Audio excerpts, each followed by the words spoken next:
After 6 long months, it all comes down to this. One more win to do what some thought impossible. One win away from a championship. October awaits.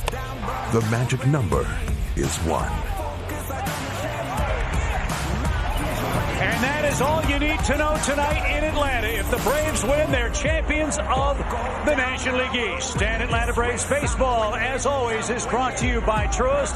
A packed house tonight as the Braves go for their 4th consecutive Eastern Division title. Once again, they try to sweep away the Philadelphia Phillies on a perfect night for baseball. Atlanta's lead over Philadelphia is 4.5 games, and Ian Anderson is the young man on the mound tonight. Hi again, everybody. Chip and Jeff. This is a very big game, a very important night. It's been a fun series so far. Can the Braves wrap it up tonight? Best night of the year when you're a player, coming knowing you can pop champagne tonight, and that's what this Braves team intends to do. And one of the big reasons, and really the biggest reason, is their starting pitching so far this series, starting with ace Charlie Morton on the mound 2 nights ago, was outstanding. 7 innings pitched, no earned runs, struck out 10 or 11, had that curveball working, and then all he did, turn it over to the next days. Max Fried last night, who was outstanding. Another 7 innings pitched, a 1 earned run, and he was great.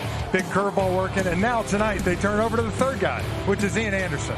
And he's building off a strong start out in Arizona last time and really solidified that 3rd spot in the rotation.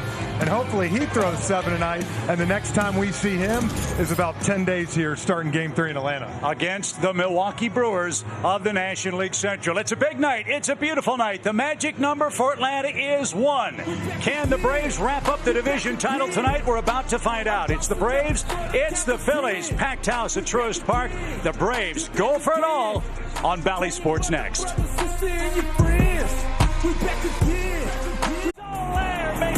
360 spin. Morton firing a shutout in game 1. Struck him out. Braves win it 2-1. Atlanta extends the lead. Swing and a miss. And Harper strikes out for the 3rd time. Sharply hit and down the line. That's going to score 2. The Braves break the game open. Riley to an E. Great play. Broken bat, Roller Dansby, gloves, grabs, cuts. It's a magic number of 1. Braves win it 7-2. Ian Anderson and the Braves make their way to the turf at Truist Park. A chance for their first home series sweep against the Philadelphia Phillies. And with Ian Anderson on the mound, if the Braves win tonight, it's simple math. The Braves clinch the Eastern Division in 2021. He will face the Philadelphia Phillies and their skipper Joe Girardi. The middle of the order for the Phillies has not done anything in the first 2 games of this set. Bryce Harper 0 for 7 with 5 strikeouts. JT Realmuto is 0 for 8 in this series. You continue that, Jeff, you like your chances no matter who is on the mound, and who is on the mound is pretty darn good himself. Yeah, huge start for him last time out. It was fantastic, really kind of going in the right direction. Biggest thing for him tonight, get through that first inning. 6-6-5 in the first. If he can do that, he usually gets on a nice roll, and he's got a chance to give you 6 or 7. That would normally be a very good Ford key, but I think you have 2 others for us tonight for the Braves to wrap things up. Well, we talked about wanting to sweep a home series. Haven't done it all year. 1 more. Not only do you sweep your first series, you win the division. And then nice blend. This is an offense that's relied on the long ball. Now all of a sudden we win 2-1 and 7-2. No home runs in those 2 games. So I like that because during the postseason, we all know you're facing the best of the best. Not always going to win by the long ball. You got to be able to manufacture, and they've done it the last 2 nights. What does a game like this feel like from a player's perspective? Knowing what's on the line, big crowd, so much expectation. Is it nerves? Is it excitement? Is it a little of both? No, I think it's anxiousness. You're ready to get this game started. You've been here all day. You know what's coming if you win this game. You know there's champagne somewhere back there. So I think it's the anxiousness of getting this game going. And look, you've come to spring training with a goal. First goal, because this team has more goals than just one in the East, but you got a chance to check that off. And the Phillies would certainly like to delay those plans for the Braves in Game 3 tonight. Ian Anderson versus Odubel Herrera, who's got a 5-game hitting streak. And Ian's first of the night is in for a called strike.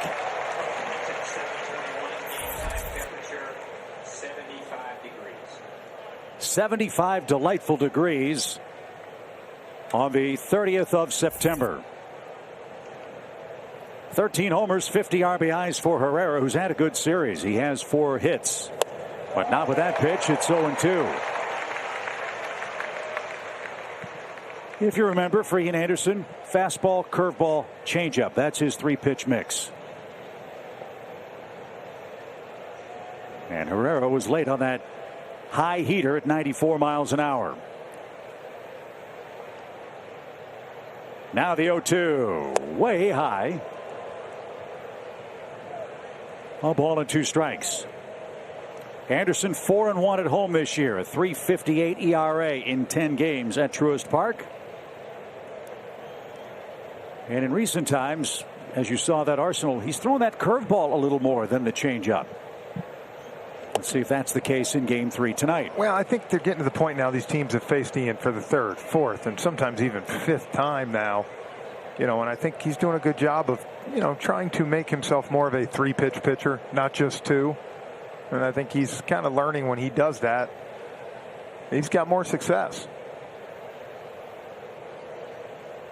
The 2-2 just missed a corner, and Herrera's forced a full count.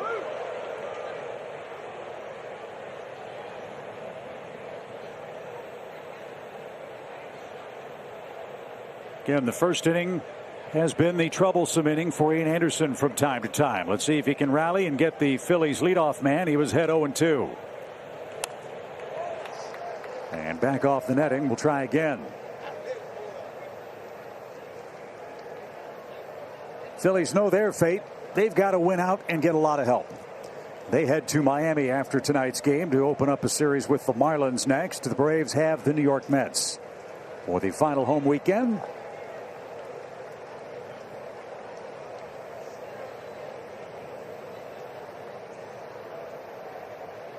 Wind blowing slightly toward right. The 3-2 pitch popped him up. Dansby Swanson has plenty of room. He's all alone, and he's got it. There's out number 1.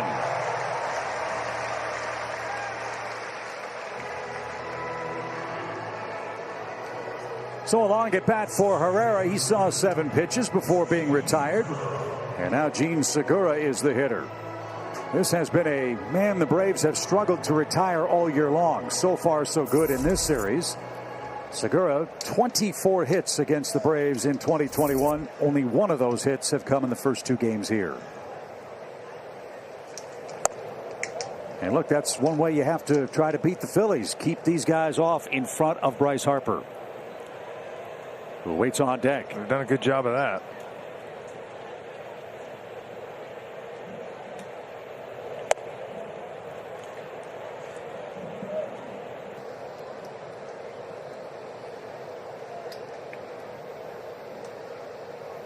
Two balls, no strikes for Segura. And he hits one high in the air toward left, but not deep enough. Plenty of room for Rosario, who readjusts and makes the play. 2 out.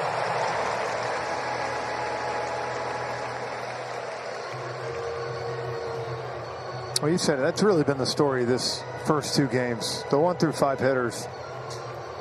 Really 2 through 5, because Herrera, you said, he's got some doubles, got some hits, but the 2 through 5 have been held in check by this Braves team. I've got him 1 for 24. Yeah, I mean, in the series. Bryce Harper 0 for 7, 5 strikeouts. Have the Braves found something to exploit against Bryce Harper in this series? Really, if you look at Bryce this year against the Braves and a little bit Freddie versus the Phillies, both have been kind of held at bay from what we're used to seeing from those 2 guys against these teams. Yeah, Harper 13 hits and 64 at bats, 3 RBIs on 3 solo homers. Yeah, you'll take that every year. Got 1 RBI his last 45 ABs versus Atlanta. And it seems to me, Jeff, that it's been the off-speed stuff that he's seen a lot of, and he hasn't been able to time it because it's been sequenced so well. Well, we talk about how he's really had to kind of shoulder the load. And I think sometimes coming into a big series like this, you might see him trying to do too much, therefore expand his strike zone, something you don't necessarily usually see him do. Bryce Harper's 23-game on-base streak ended last night. Boy, was Max Fried good in Game 2. I mean, he is on an unbelievable roll. You just get the feeling those two, Mort and him, just keep back-to-back feeding off each other. Now Ian's kind of joined the party a little bit. His 2-1 stayed high. 3 balls and a strike with Real Muto waiting on deck. I mean, that's honestly been a huge thing for Max Fried, is that first inning. He's getting through it now. And not in 22, 23 pitches, but, 12, 13. Really sets him up for the middle innings. Yeah, for Ian, it's been about 21 pitches in the first inning. That's the biggest thing. He's got 21 in the first inning, and after that, he averages 16 an inning. Well, he'd love to finish off Harper here. He's thrown 15 pitches. 2 up, 2 down. Sellout crowd at Truist Park. Or close to it tonight. Their first chance to cheer. On the ground, into the shift. Riley's got it. His peg to first is in time. Ian Anderson gets through the first. 1, 2, 3. Here come the Braves in the bottom of the first. Go to work in the bottom of the first inning. The magic number is 1 for Atlanta. You know they'd love to score early and often against tonight's Philadelphia starters. Same Toyota starting lineup. It's been working oh so well for Brian Snitker, who, as Jeff said a moment ago, have won their last 2 games without hitting a home run. And hitting home runs against this man on the mound for the Phillies can be tough. Kyle Gibson, the former Twin, is a man that works up a lot of ground balls, but has been so-so since coming over at the deadline to Philadelphia. Yeah, he's a workhorse, though. Since 2014, he's 4th in the MLB in starts. See his record with the Phillies. One thing to look at versus the NL East this year, 2-6 with a 6.83. But his first start against this Atlanta Braves team this year. And since 2016, how long ago was that? Jeff Francoeur was still playing for the Braves. Yeah. Faced him that year when he came here. So Jorge Soler will lead off for Atlanta. Soler was brilliant last night. He reached base, 3 times in the game? 4 times in the game. 2 singles, 2 walks. You're right, excuse me. And he's gotten on 7 times in the first 2 games. Just what you want your leadoff man to do, and he's promptly ahead, 2 balls, no strikes. We continue to see it every night. Chases the lowest percentage out of the zone.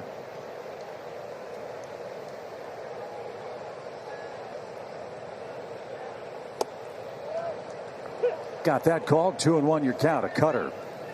What does this guy feature? He's got, he's kind of your typical old school sinker, cutter, slider. He's trying to keep that ball down in the zone. And if he doesn't have his location, I would assume, Jeff, his fastball is not overpowering enough to overcome that. No, he's not trying to get strikeouts. He's a guy, as you can see there, sinker, slider, cutter. He's trying to get you to put the ball on the ground. Well, sometimes we've seen with this Phillies defense, not necessarily the best combo. Good cut by Soler. Popped out of play. It's a full count. I think it's one reason Wheeler's had such success in Philly, because even though he gets some ground balls, he will. Such a high strikeout guy that he can kind of take care of it. Where this year you saw last night, kind of Nola not having that year, kind of got bit by it. Gibson back in the count. 3-2 pitch. Swing and a drive. Way back. Way out of here. It's 1-0.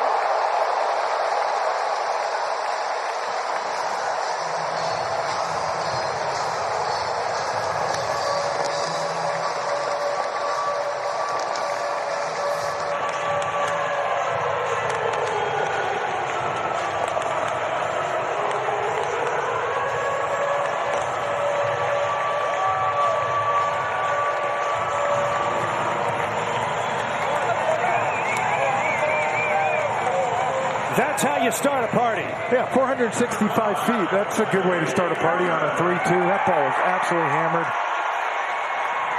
Again, that's your prototypical leadoff hitter. Wow.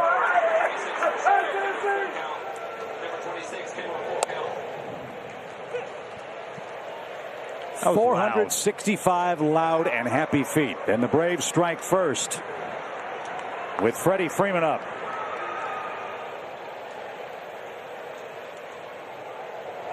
I think that's something that's going to be interesting, too, going through this postseason. The crowds being back in it some. I mean, look, they're feeding off this energy. You can tell the crowd's in it tonight from first pitch. And on the 6th pitch of this game, Soler hits a leadoff home run. No balls, 2 strikes for Freddie. And almost kneecapped him. 1-2 the count. Well, you just look at the body language of the Phillies. Pacing around, pawing around, looking at the ground. Wondering if the avalanche is about to hit him.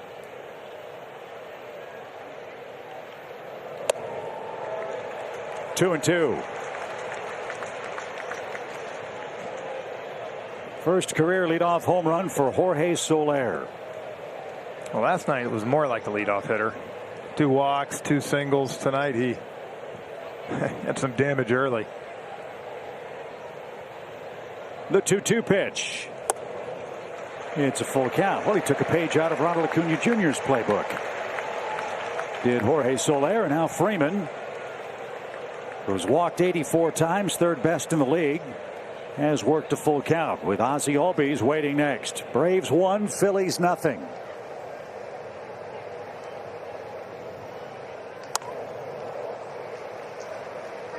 Boy, you'd love to force this man's pitch count up, get him out of the game, and get into that very vulnerable Philadelphia bullpen.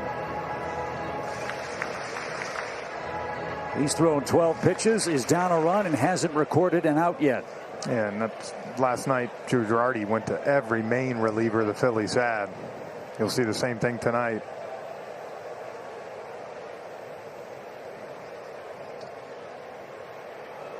And Freddie swung and missed, ball 4. So 1 out. Let's revisit the Soler homer. Man, this guy is big and he is incredibly strong. Well, he got a cutter 3-2. Kind of backed up right down the middle, and that's a grown man swinging that bat. Well, I love it when outfielders barely move a muscle. And when you go 20 rows up like that in left center, you know you've hit it over 450, 460. So Ozzie Albies the hitter with 1 out and bounced foul toward the Braves dugout. Strike 1 for the Braves second baseman, who I don't think is getting enough talk in the MVP conversation. He's the only National League player, 30 homers, 100 runs, and 100 or more RBIs. Try that on for size. The pitch. Ozzie hitting .258. He's batted just about everywhere possible in the lineup, but I think he's found a home in a run-producing spot hitting 3rd. Yeah, well, that's why you said MVP. He's hit everywhere. As you said, 1st, 2nd, 3rd, 4th.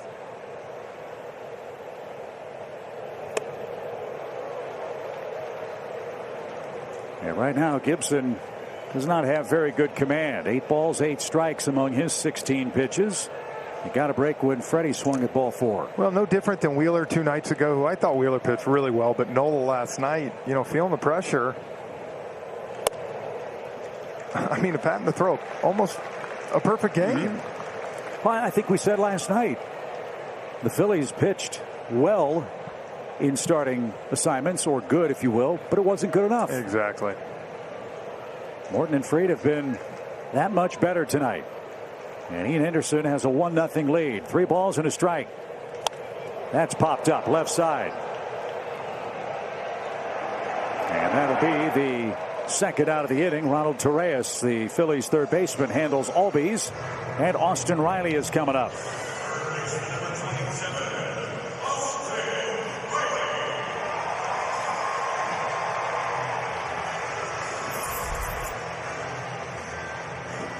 I thought last night in the 7th inning that 2-run double by Austin Riley kind of just sums up his year and the progression that he's made. Hector Neris, 96, sinking in 1-2. And you see Austin doesn't have to cheat to it anymore. Just pulls the hands in nicely and hits a double down the left field line. His hits with 2 outs, his run production with 2 outs, 2 strikes has been incredible. He too in the MVP conversation, and justifiably so, as that's up and away, even count. Riley's numbers: 32 homers, 102 driven in. He's scored 89 runs. Not to mention his fantastic work defensively at third base. 3 errors in his last 89 games. 1-1 pitch. I think the MVP race will be a fascinating one in the National League. How much does winning your division, getting to the playoffs, matter for the voters? Yeah, and how much does what San Diego did at the end of the year hurt Tatis? 2-1 pitch. Little chopper hit towards short.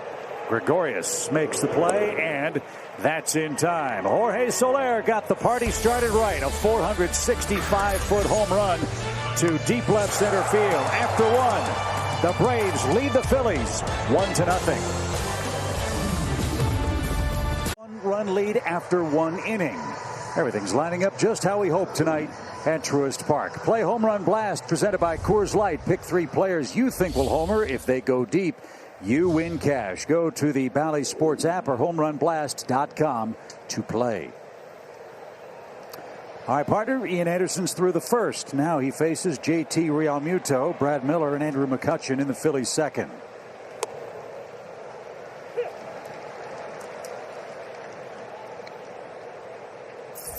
This is the 5th time Anderson has faced the Phillies.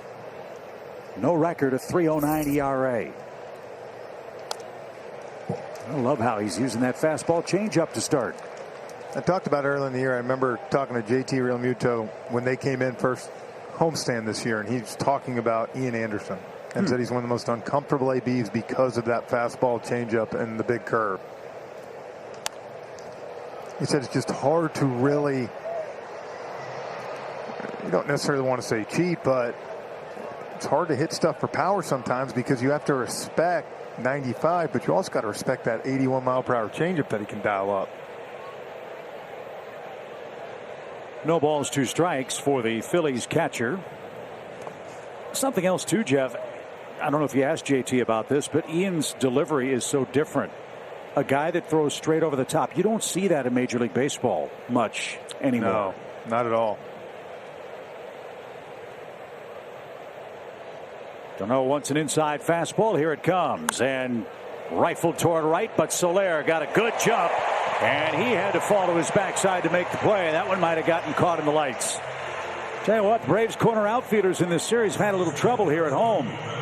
Well, that, I will tell you this, from even at Turner Field where you are, that is a tough one because it's that line drive. So as an outfielder, as you're running, it is usually into that lights or at least in and out quick.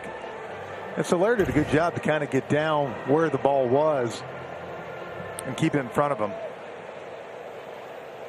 So Realmuto out on a hard hit ball. Here's Brad Miller. Miller with 20 homers this year, 48 driven in. No Rhys Hoskins for the Phillies. He's hurt.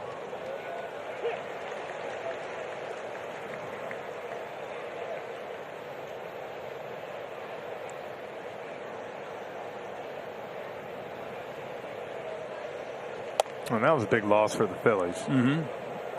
As much as you want to talk about their pitching sometimes, their offense hasn't been great this September. That bounced up for Miller. 2 balls and a strike. There's some who might say for Ian Anderson, this might be the biggest major league game he's pitched. I would politely disagree. Remember what he did in the playoffs last year. Yeah, that, you know, a lot more pressure at that point. You know, if this was a 1-game thing, winner take all, yeah, then that's a little different. But great thing for he saw Morton Fried kind of put a blueprint out for what he needed to do tonight. And he missed badly inside. There's the first Phillies base runner. Miller earns a walk. And Andrew McCutchen will be the Philadelphia hitter.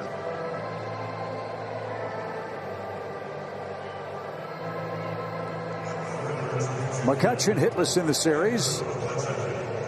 25 homers, 76 driven in for the Phillies outfielder.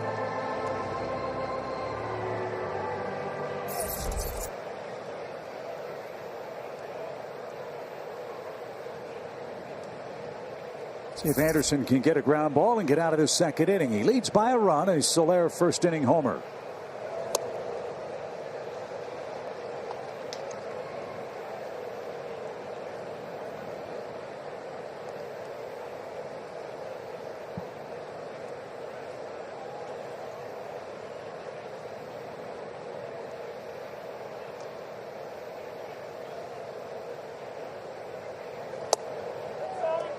Missed again. 2 balls, no strikes. You know, Ian would like to clean that up a bit. He's walked 50 men coming into play tonight in 120 innings or so. Miller with another step on his lead at first, not going. And that was a good changeup. 2 balls and a strike.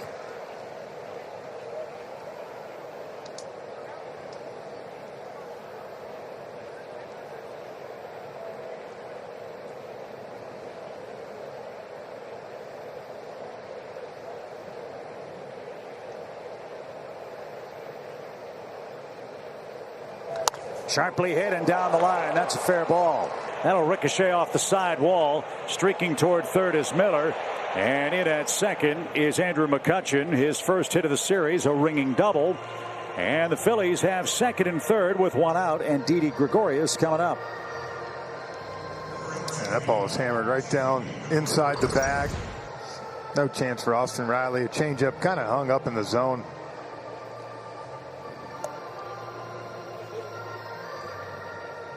And that's the thing, when you're behind the count, you kind of, even though you might still throw that changeup, it's got to be more for a strike and less in the dirt. So the first scoring chance for the Phillies is here in the second inning. Didi Gregorius is the batter. Gregorius 1 for 6 in the series.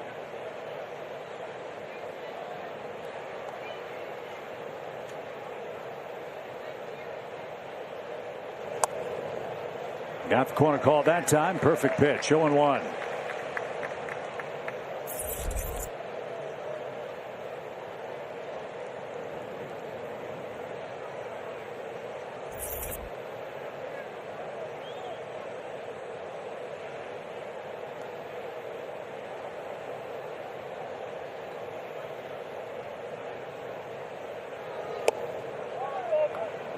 A little too high.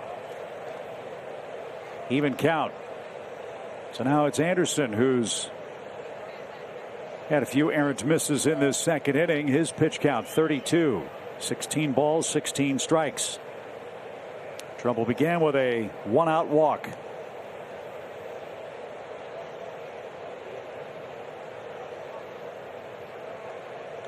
Popped him up. Can anybody catch up to it? Darno won't have a play. It's into the seats. And now he's got Gregorius set up. A ball and 2 strikes. And this is where the Braves staff has been so good at limiting the damage. Yeah, this series, Philly 1 for 10 with runners in scoring position.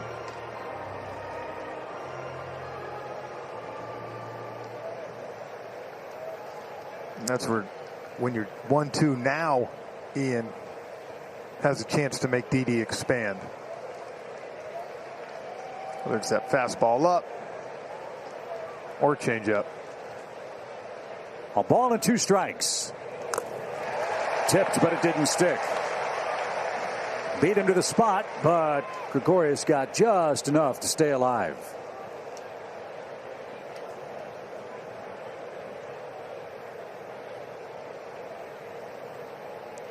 So some early inning defensive drama for the Braves. A walk and a double has Phillies runners at second and third. Miller 90 feet away. McCutchen at second after his 24th double. Atlanta leads on a Soler leadoff home run.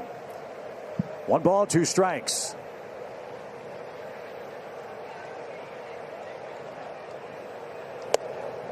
Tried the high fastball, but higher than high. 2-2. After the changeup, I like the pitch selection, but as you said, just a little bit too far up to make Didi go for that.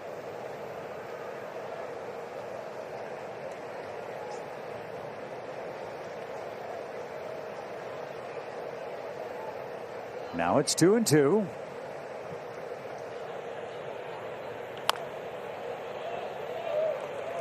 And that went into the camera well past the Braves dugout.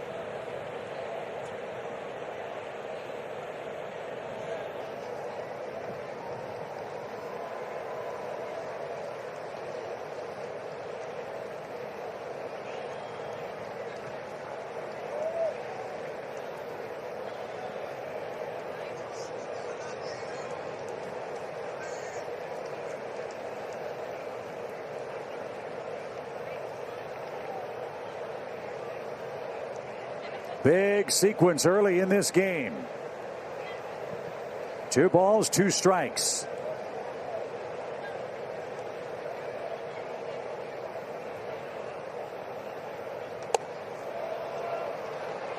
Full count.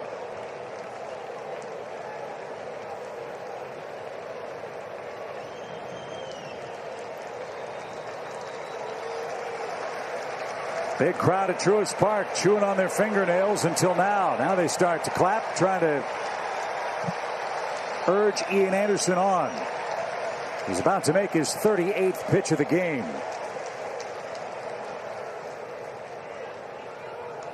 Popped him up. Is it playable? Freddie near the dugout on the warning track. It is. 2 outs. That's a huge out.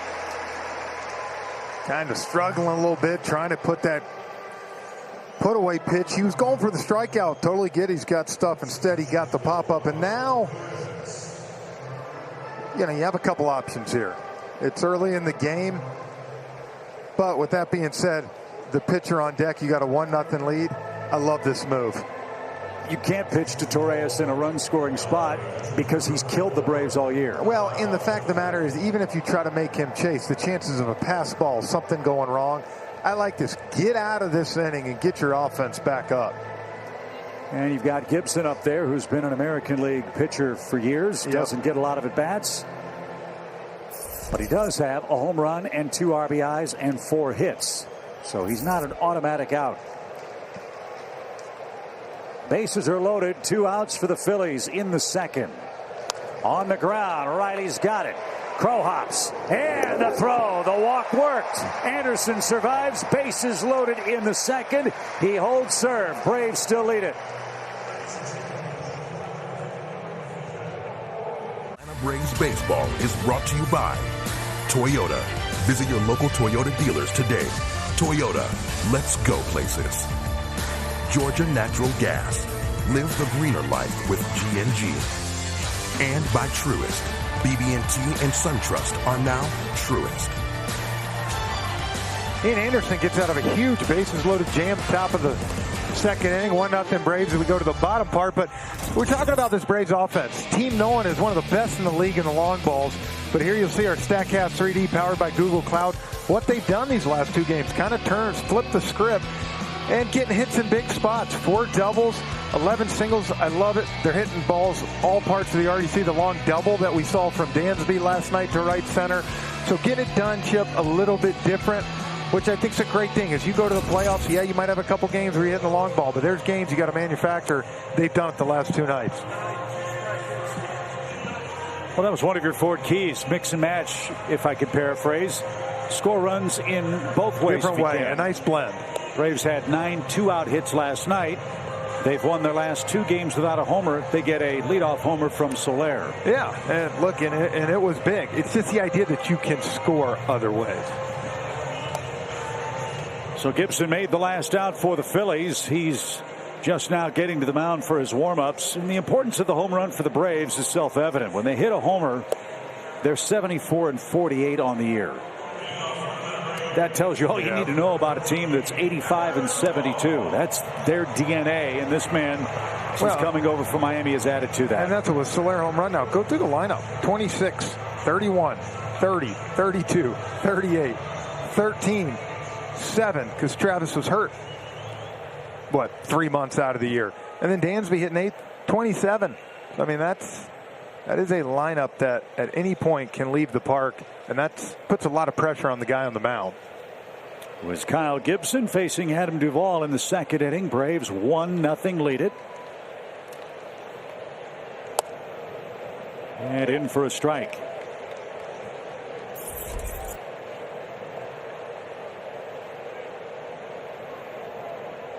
Well, the first inning numbers held up for Gibson. High ERA in the first. He has a high ERA in the fifth, too. He is definitely a guy. As that one got Duvall riding up and in. Second time in the game, the Braves have a leadoff man on. A painful at bat for Duvall, but it's a start. 1 on, nobody out. Well, painful, but like anything, hit him in that. Let's take a look, but I think it got him. Yeah, right in the protector.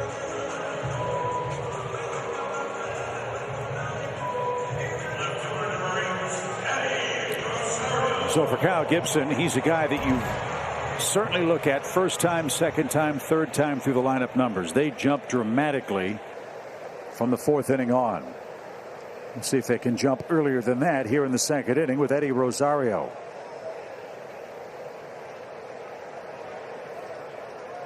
Rosario 1 for 6 in the series. He's driven home a run.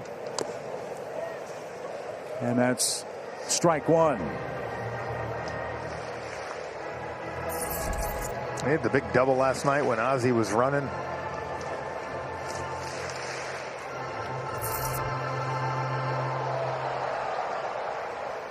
Former Twins teammates squaring off. We'll see who has the advantage tonight.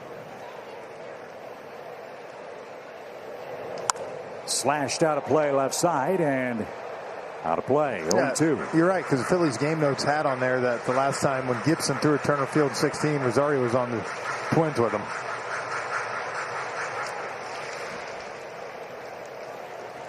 And Gibson spent this whole time in the American League, so a lot of people might not know much about him, but as I said, he's made the 4th most starts in baseball in the last 7 years, so he's been a consistent workhorse.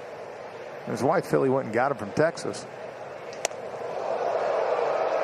1 ball, 2 strikes. Both starters maybe feeling the early inning pressure of this very important game. Neither Anderson nor Gibson have had great command in the first 2 innings. Duvall hit by a pitch, leads at first. 1 ball, 2 strikes for Rosario.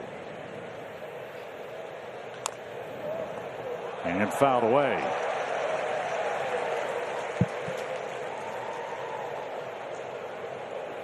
Did you feel like you had an advantage the first time you faced one of your former Braves teammates when he was on the mound?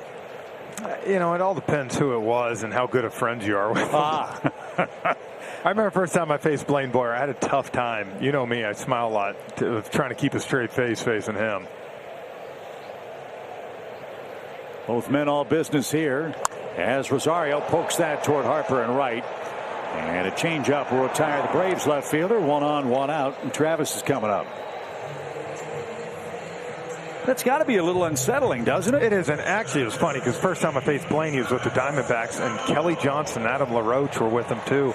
Roche at first, Kelly at second, and they were yelling at me to hit a home run off him. So Blaine was like, here I am pitching, and my own defensive guys want you to take me deep. Love it. I won't ask how it worked out. Here's d'Arnaud. Ground out.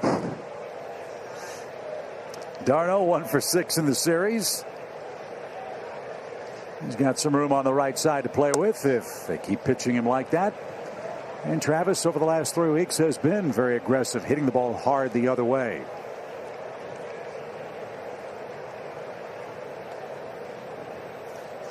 Philadelphia will have the top of their order coming up in the third. They're down a run. If you're just joining us, Jorge Soler with his first career leadoff homer. The pitch. Trying to pull that one. And it's an even count.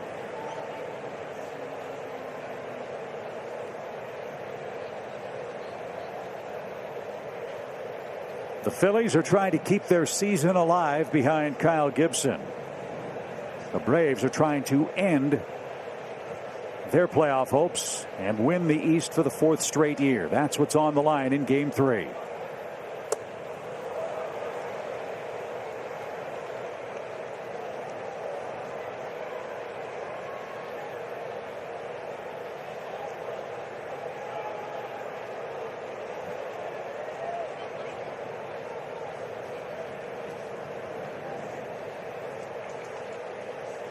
One ball, 2 strikes. And Darno chased 2 off the plate, and Gibson has his 2nd strikeout. And it's up to Dansby Swanson to cash in a leadoff hit by pitch. Yeah, likes that cutter there a couple times, took it off and went with the slider. Yeah, that's a big breaker across the plate and got Darno to chase twice. A lot of times when you can make him expand the first time and get that, you go back to that pitch or even a little more off, majority of the time those guys are going to chase. And when you're down 1-2 in the count. Dansby's come up big at the plate in this series after a slow September start. Trying to finish this final day of September with a bang tonight. 2 RBIs in the series.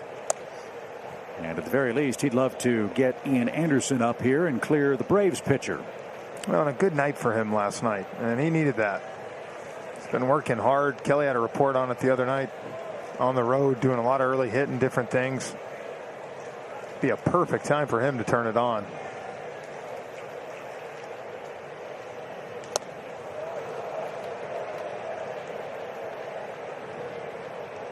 One ball, 1 strike for the Brave shortstop, Dansby Swanson. 27 home runs for Dansby, a franchise record for shortstops. Dennis Menke previously held the record. He played for the Milwaukee Braves back in the 60s. And off the plate, it's 2-1.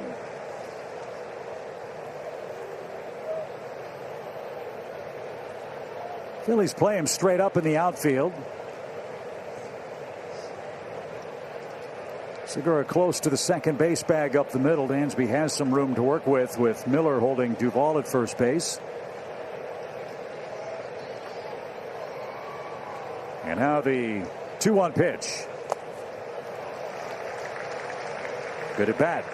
Yeah, let's see what Gibson does here. 3-1, knowing you got Ian Anderson on deck. Kind of what happened to the Braves in the top of the second. I know there's not a base open, but at the same time, you can't just lay one in there for Dansby with 1 swing. This could be a 3-0 game quick. 3 balls and a strike. And ball 4. So a hit batsman and a walk. Anderson will come up. That's a net win perhaps for the Braves, and maybe Ian can help himself. Yeah, on most teams Dansby's not hitting 8th, but on this Braves team he is, and I think it's also what makes him, you know, a nice fit in that he's smart enough. He knows what Gibson was trying to do right there. So if anything, look, you hope Anderson gets a hit, but if anything, Chip, you turn the lineup over next time and you got your leadoff hitter coming up. Ian batting .059. Let's see if he can change that. This would be a great spot for your first ribby.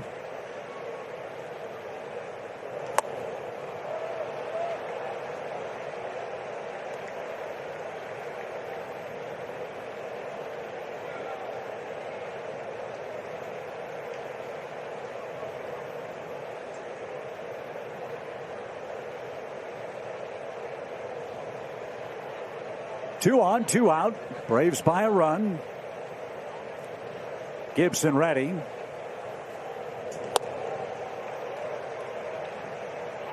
It's 0-2.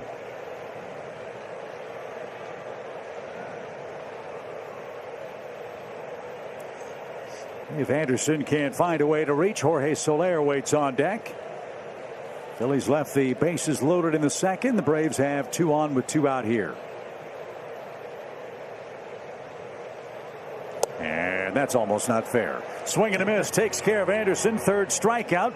Braves strand 2 in the second. Top of the Phillies order coming up. 1-0 Atlanta. Well, this is a special night for us at Valley Sports. Look at the youthful face of one Jerome Jurinovich. We got to bring that mustache back. I kind of like it. I love the set. It was so cheesy. That was look at that. I had to retire. There's no more room on the set for Emmys. And that sign sums it up for all of us at Valley You're Sports. like Tom Brady. You got 7 rings. That's sitting it. Up there. I got 8 of them on that set. I'm sorry, I'm come sorry. on now, don't shortchange me. Congratulations. Well, Brady will have That's the 8 extra too. one with the Bucks. Congratulations. Thank you. Hey, you know what, guys? That was an awesome tribute in the pregame show. It was unexpected. It was just much appreciated. Think You're back. not going to make me cry, though, Chip. No, I'm going to try my best. 15 years ago, think back. Your first day at then Fox Sports South, now Valley Sports. What was that like? It was amazing. I was coming off 2 years in Denver doing the Avalanche and Nuggets, and this opportunity came back and they said it's Braves as well as NBA, and I said, wow. I jumped on it, and the first show was down at the old Chop House with Brian Jordan and Ron Gant, and we hit the ground running and we never looked back. And a lot of people may or may not remember we were doing the Thrashers and the Hurricanes back then, as well as the Hawks and the Braves. I was juggling everything, but it was a lot of fun, an awful lot of fun. It's just been filled with so many memories and friendships that'll last a lifetime. Dubal Herrera is going to lead off the third inning for the Phillies. He and Anderson leads 1-0. Do you have a favorite interview? Do you have a favorite player, coach, manager that sticks out in your mind as being instrumental and so helpful to you as you got your start back in Atlanta? Well, I have to tell you, and I have to give a shout out to all 3 of the managers that I worked with here, because we all know how great Bobby Cox is, and everybody that's ever dealt with him knows how wonderful he is. And of course, Freddie and Brian Snicker. I love Snit and Ronnie. I just saw her in the elevator right now and gave her a great big hug. And you know, Terry Pendleton and oh my goodness, Eddie Perez. The coaches have been amazing. Those are the guys that really you get close to on all those flights across the country and in the hotel lobbies. Well, and I remember I was on the team your first game when you came, and I remember how great it was. So you came in, shook everybody's hand, introduced yourself, and I think that's important, guys, to get to know your name. And as you said, on the plane, then it became like a buddy thing. You were covering it, but you were on the trips with us. It was a lot of fun. I always tried to be very respectful of the player space. You know, this sport, unlike the others, you're in there from March till October every single day. So I know Chipper was teasing about, oh my God, here he comes into the locker room with Scoop. But hey, we got a job to do. They got a job to do. And people like Smoltz and Chipper and now Freddie, just absolutely fantastic to deal with over the years. Sometimes these superstars can really take the high road and ignore you, but they have been just fantastic in this organization from the top to the bottom. Now that you're going to hang up the microphone, have you thought about what you're going to do? Is that going to be a tough transition? For so many of us, it is. It's not going to be for me. 40 years of nights and weekends. So I'm finally going to get to hang out, do whatever I want to do, play poker with the guys in the neighborhood, run over to see a concert on the last minute, do some traveling, and we already have plenty of trips planned. We're going to go do the 6 parks in Utah and have lunch with the Murphys. Oh, that'll be great. Nice. They don't know it yet, but I'm calling them up and giving them a date. I'm going to give them 3 dates. Pick one day. Well, and he will. He'll take he's you such up a on great it. guy. And then we're going to go back out to wine country and back to the Berg to see some family. And we're going to have more medium shirts for us next year to wear because J-Bone's not taking them. Jerome, all we can say is this. Double X. Thank you, and we love you, man. Congratulations. Hey, it's been a pleasure working with you set guys. a great man. bar, I loved man. every minute of it. Fredzy, God bless both of you. Jerome Jurinovich. Godspeed, friend. We'll see you soon. Valley Sports is brought to you by Truist. Packed house in Atlanta. Ian Anderson had a much-needed 1-2-3 top of the third inning. Now, Jeff, the top of the Braves order, tries to add to this 1-run lead thanks to the Soler first-inning homer.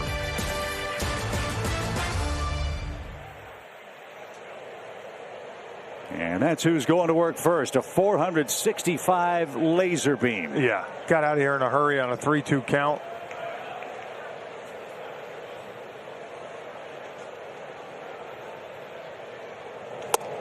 Yeah, no surprise. Doesn't want his arms extended, does he? No, he's coming in with that sinker after doing a couple balls off the plate and then hanging that slider to him last time up. 1 ball, no strikes. Hard hit ball, and Gregorius is there. And there's that ground ball from Gibson. He's got 2 ground ball outs in the game. He's got one of the highest ground ball rates in the major leagues, but not so far tonight. No, but another thing that we talk about is, the Phillies defense at times letting them down, yet you got a guy that's getting a lot of ground balls. Not always easy. Freddie Freeman swung at ball 4 and struck out his first time up.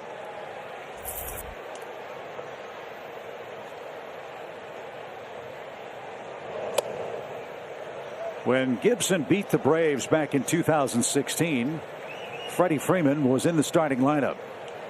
Some of the other names might bring back some memories for Braves country. Ender Inciarte was the leadoff man that day. The pitch is hooked foul. Adonis Garcia, remember him? Matt Kemp, Nick Markakis, Anthony Recker, Jace Peterson, Dansby Swanson, and Mike Fultonevich. That was the juggernaut of the 16 Braves we had. We missed the playoffs by what, a couple games? Well, the Braves ended up 44-76 after that particular game. So it was a rough day at the office. Hey, we laid the foundation. That's true. And you forget, as poorly as that team started, the job that Brian Snitker did in stabilizing things. Look at Brian's record after he took over and how close he got that team to 500. And then you got the young guys up, Ozzie, Acuna, these guys that have all this talent but needed a little bit of experience. And Dansby, and eventually they just took off. 2 balls and a strike. And Freddie didn't get that.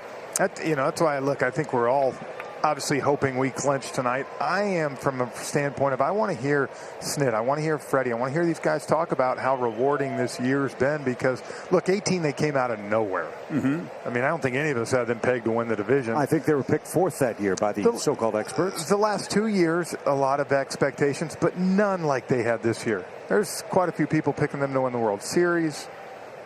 That's a lot of pressure, and to be under 500 as long as they were, one of 3 teams, for 4 months, 4.5 months, and then finally it clicked. And you believe after over 162 games, usually the best team in the division wins. The run differential shows you that now late in the season. Braves are plus 127. The Phillies are -7. The next closest. Yeah, in the East. But I've got another number that will tell a big story too. I'm not one that dabbles too often in the so-called statistical odds of a team to win because the human factor plays such a big role.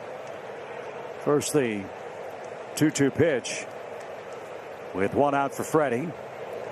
And he straightened him up. That came back, and Freeman is down on strikes for the 2nd time in the game.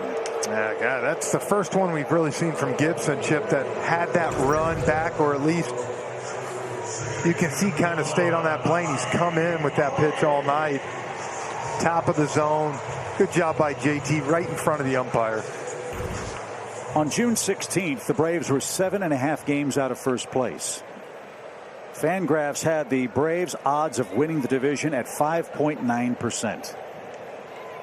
On July 31st, that jumped to 16.7%. The Mets were in first place. They had a 69% chance of winning the division.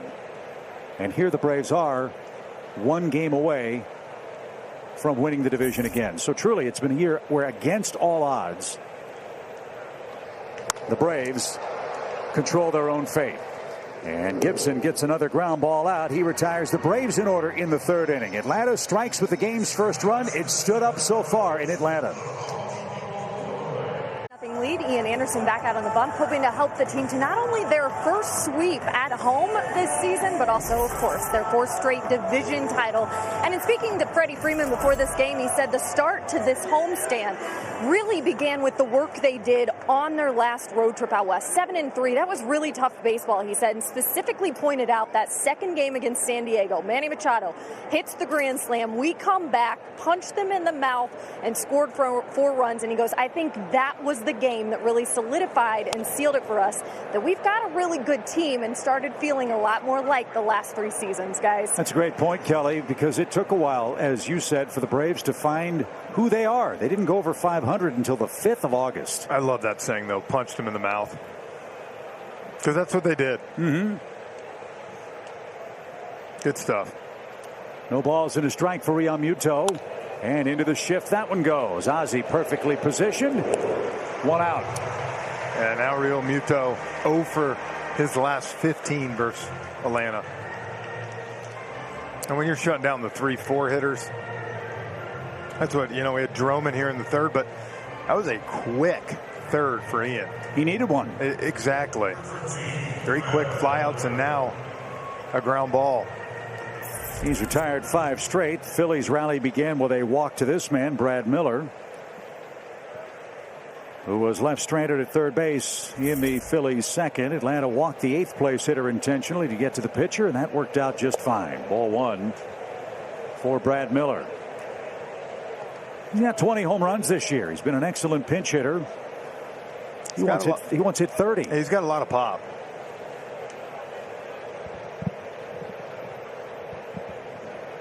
One ball, no strikes. And that's the other thing. You talk about the bench of the Phillies now, when, you know, you had guys like him to pinch hit for you, which was huge. Now they start getting thrust in the lineup because of injuries, and it thins that bench out. Back up the middle. Dansby behind the bag. Good positioning. Perfect throw. And you're seeing the difference. You want ground balls hit behind your pitchers if you're Atlanta, and Anderson has back-to-back ones here in the 4th. All day long. I mean, you're going to rack up your strikeouts. Morton, Fried, Anderson, with the stuff they have. Talked about it the other night. Dansby, 3 errors last 100 games. Riley, 3 errors last 90 games now. Yeah, go ahead, hit it over there. Look where Riley's playing with McCutchen up. He's about 2 steps closer to the third base line because McCutchen peppered a changeup for the first Phillies hit. That's the only Phillies hit. There are only 2 total in the game, but the one for the Braves left the ballpark, and that's where we stand, 1-0.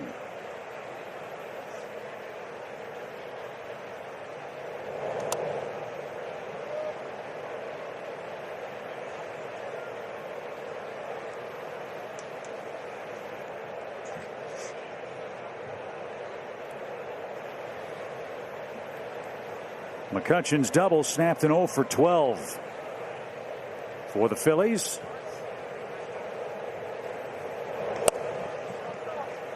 Two and 0. One thing we know come playoff time, a walk is a rally. And we saw that in the second inning.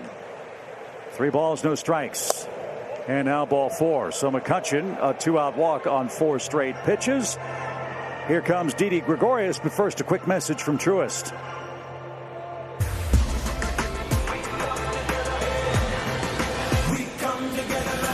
BB&T and SunTrust are now Truist, together for better. Chip and Jeff with you upstairs. Paul Bird, Kelly Kroll downstairs at Truist Park. Didi Gregorius, the hitter. He made the biggest out of the game to this point. Second and third, 1 out. He popped out to Freddie Freeman in foul territory. That was the second out of the Phillies' second inning.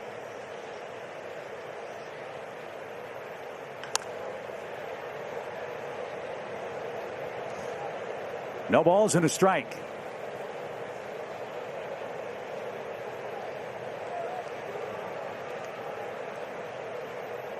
Phillies have a lot of decisions to make about their ball club going into this offseason. Dave Dombrowski has a heavy workload to try to improve this Phillies club next year.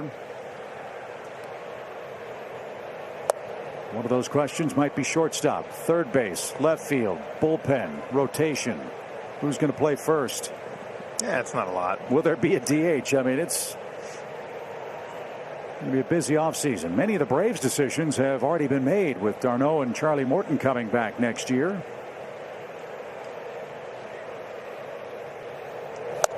And Didi helped him out. 1 ball, 2 strikes. That was a good changeup.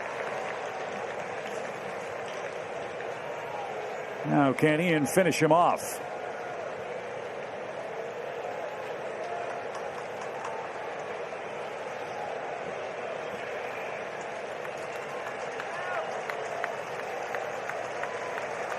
What does d'Arnaud want?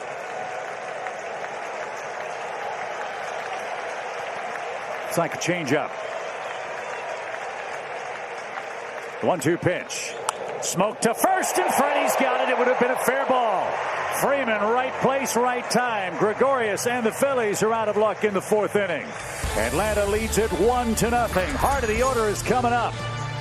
Atlanta's defense playing great tonight. It's 1-0 Braves on hopefully a clinching night in Atlanta.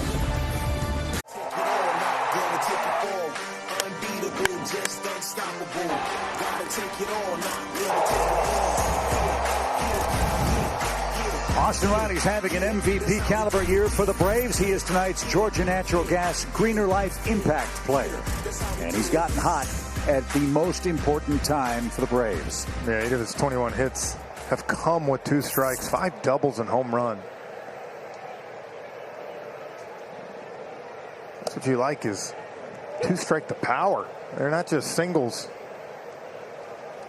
But the time of it too, Jeff. I mean, look, this is the time of year when superstars' reputations are made. You earn the moniker big game player, big game producer. And Austin's done that. Oh, yeah, and more.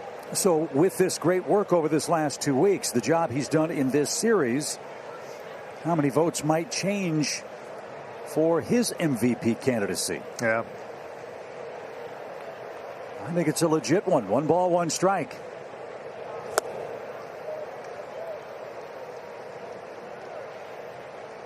.30 and 100, hitting over 300. On the cusp of scoring 90 runs, and as you said, playing Gold Glove caliber defense over 90 games or so for a team in a playoff race. I don't know what else you have to do than what Riley has done. The pitch. Swing and a high fly ball. Did he get enough? McCutchen on the run. That one's into the bullpen. Well, I think he just did a little bit more.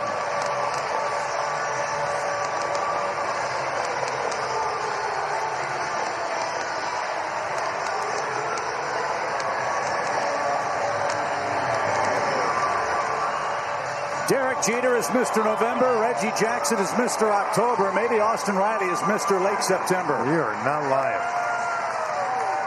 Wow. 2 long solo homers for the Braves, who now lead by 2 at home. Home run number 33 for Riley. And we'll show you the replay in a minute. He was out in front of that ball.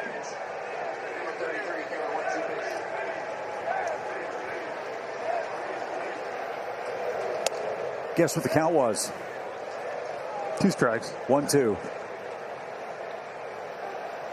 72 2-strike hits for Austin Riley. If you had told me 2 years ago that Austin Riley would lead the league in 2-strike hits, I would have said you're trying to sell me the Brooklyn Bridge.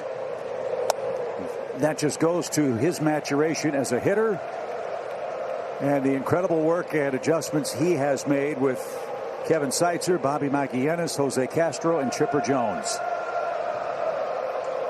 What a year. 2-0 Atlanta, 4th inning.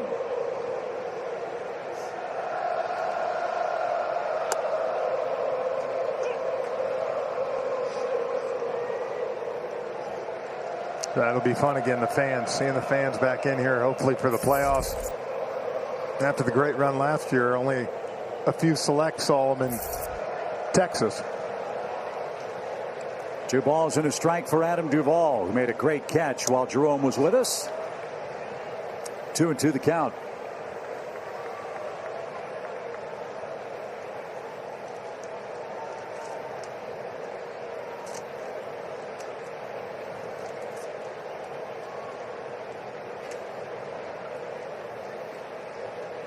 A Riley homer into the Phillies bullpen. And that was tipped and caught. Let's take a look at this home run by Austin Riley. Curveball. Look at, see how he gets him out in front. He almost hit that with one hand. It's so big and strong. Stays through nice.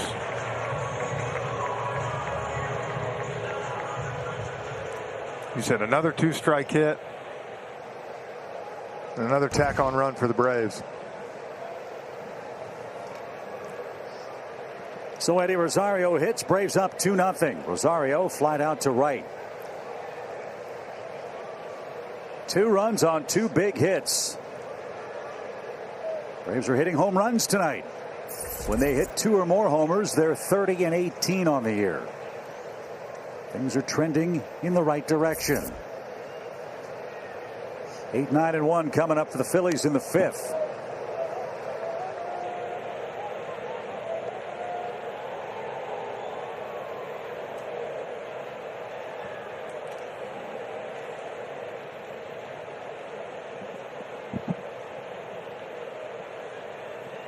Rosario 1 for 7 in the series. They play him as a dead pull hitter on the infield. And yanked that one foul.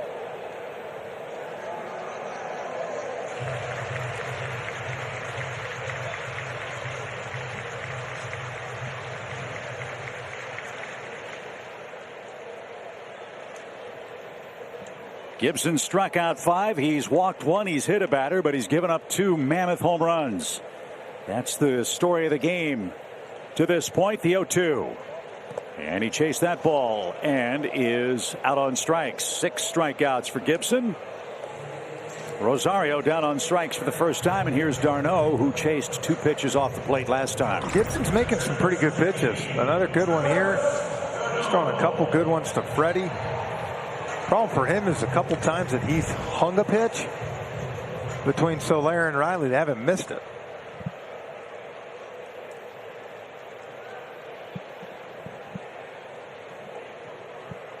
So d'Arnaud with the bases empty. 2 leadoff homers for Atlanta tonight.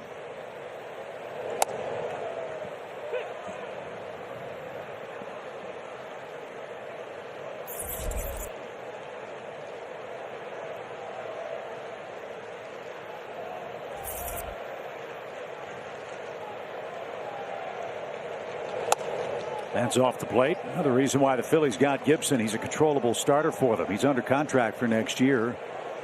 So with Wheeler and Nola, they'll have Gibson. It's a no-brainer. And I guess the hope, like anything, is you get Eflin in there too and have a 4th quality starter. Yeah, that's 4 good starters. And then figure out 5th spot and, more importantly, their bullpen. Yeah. Phillies are 1 Braves win away from 10 straight years without being in the postseason. That's the longest dry spell in the National League. And part of their problem is they haven't been able to finish the drill.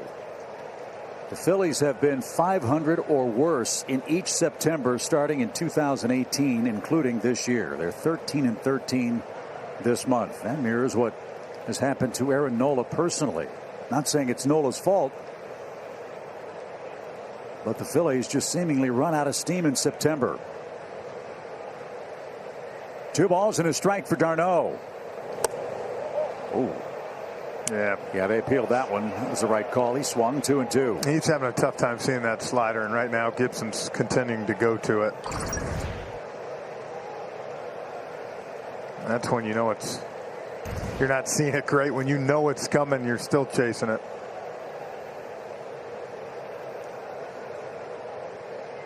The 2-2 pitch. That's what he did to him last time. Yep. Trying to expand it, but d'Arnaud wise to that trick. Now faces the pitch of decision here in the Braves' 4th. Homers by Soler and Austin Riley. 2-0 Braves.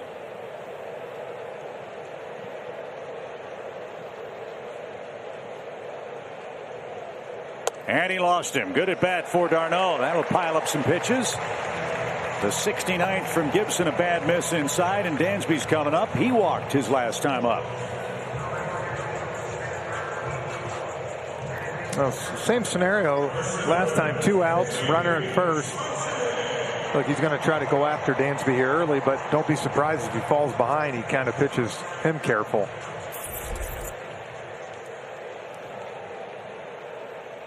Maybe this is a sign that Dansby's going to go on a final weekend hot streak against the Mets and carry that into the playoffs should the Braves get there. And Gibson missed his spot. 1 ball, no strikes.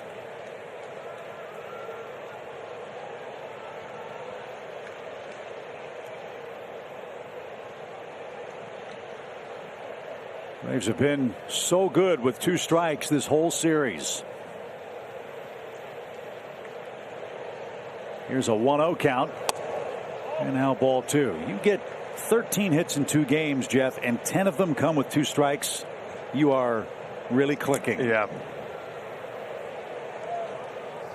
That stat courtesy of our great stat man, Dr. No. Hal Galima, best in the business. Yeah, absolutely. He's ready for clinch night.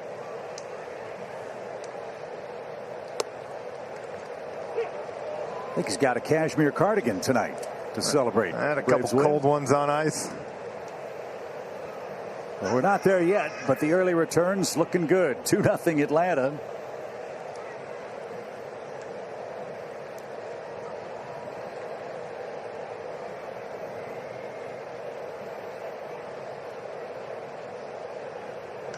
Driven toward right center. Harper retreating, still going. That ball is over his head. It's off the top of the wall. Darno flying around third. They're waving him. Here comes the throw. It is going to be late. And all the way to third is Swanson. Not a 2-strike hit, but a 2-out hit. It's 3-0. Well, again, when he starts getting going, that right center gap is a major strength for Dansby Swanson. And great job by Darno. Look, not the fastest guy in the world, but was off and running, and he knew he wasn't stopping. Pitches in on the inner half, and you see him stay through it off the wall. It's a good relay. Harper made a perfect throw. Gene Segura did exactly what you're supposed to. And good job by Darno sneaking that left hand in. See his face. That's everything he's got. So a huge RBI for Swanson. Atlanta leads 3-0, a 2-run fourth. So 2 strike hits, 2 run hits. Braves have scored more 2-out runs, Jeff, than any team in the National League. And when you face good pitching, those are the chances you have to try to cash in. And Atlanta's done that all year. Well, and another great thing, you keep that tack on. Just that's what the Braves finally did last night. Close, and then bam, they struck that big inning, put it away. Now tonight, 1-0, 3-0. And what did I say? A walk's a rally, right? Yeah. 2-out pass to Darno brought Swanson up, the 8th place hitter. And that will end the inning. A leadoff home run from Austin Riley. You can't spell MVP without R-I-L-E-Y. Austin having a September to remember. So are the Braves, who now lead 3-0. We go to the 5th. Enough for Ian Anderson, who's given up just 1 hit. And Jeff, good pitching has really been the trend for the Braves during this finishing kick. Atlanta's won 9 of its last 10 games. Ian Anderson's had a role in that. And that is our Zaxby's indescribably good play. It started out in the desert on that Monday night, and they have been on a roll. Starters a 2.48 and the relievers a 2.5. The starters allowed 3 earned runs or less in 9 of those 10. That coupled with a good offense, now there's a reason they're 9-1. So Anderson now some breathing room. He's up 3-0 with the 8, 9, and 1 hitters for the Phillies coming up. It's always a fascinating discussion to have for teams going into postseason play or trying to get there, no matter the sport. Clinching early versus having to fight to the final weekend to acquire a coveted postseason spot. Look, I know you want to get in any way you get in, but as a player, did you have a preference? Did you want to have more than a week off to get ready for playoffs, or did you like that day-to-day grind down to 160 or 162? Yeah, there's always that talk for a long time about the Braves back in the 90s sometimes, winning the division by 12 games. And right back where it came from, but Ozzie playing his man perfectly. Torres is out number 1. And having that big lead, and like you said, kind of losing some steam going in the playoffs. I think you can ride the momentum. At the same time, I think this is a nice little number here. You can get this one tonight and clinch. It gives you 3 nice games this weekend to kind of set up, how you want to use your starting pitching, how you want to use your bullpen, and all intents and purposes, you want to try a couple things, maybe you can. And give some guys some rest, especially on the infield for Atlanta. For rest, if you win tonight, rest tomorrow and Saturday. Sunday is the day you want to see everybody back in there and play, because then, you don't play until Friday. Right. That's like the All-Star break. Kyle Gibson, the hitter. He grounded out his first time up.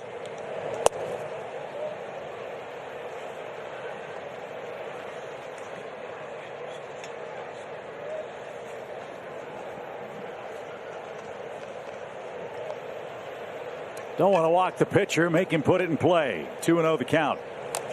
Tried to, and fouled away. 2 balls and a strike. There's little things too in a game like this tonight. 2-0 last time up. You get a 2-0 count to Dansby. Last time you went ahead and walked him and you got an easy out in Anderson. This time you try to pitch to him and he makes you pay. And just that one run.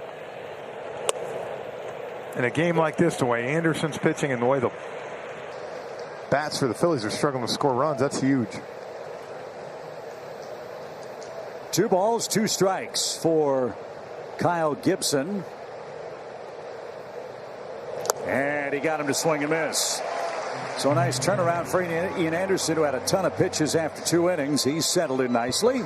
Top of the order coming up, 3-0 Atlanta. First, a quick message from Children's Healthcare of Atlanta.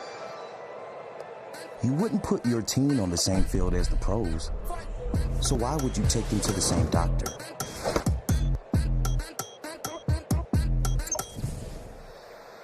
That was Anderson's first strikeout of the game. But it came at a good time. Here's Herrera. And that one's at the knees. Maybe a little higher. Strike 1. Herrera robbed by Adam Duvall, who made a terrific running catch in shallow right center. That was in the Phillies' 3rd.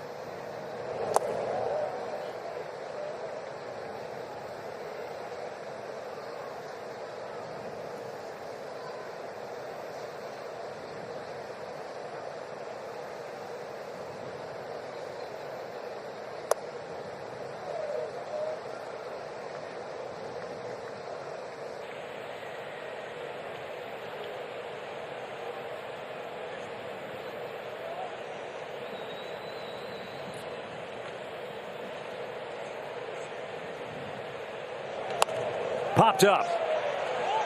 Who wants this? It's going to be Freddie Freeman. He's got it. Ian Anderson is rolling. Another 0 on the boards. He's got a 1-hit shutout and a 3-0 lead. A one-handed homer into the Phillies bullpen. And Dansby Swanson a triple off the right center field wall. It's 3-0 Atlanta.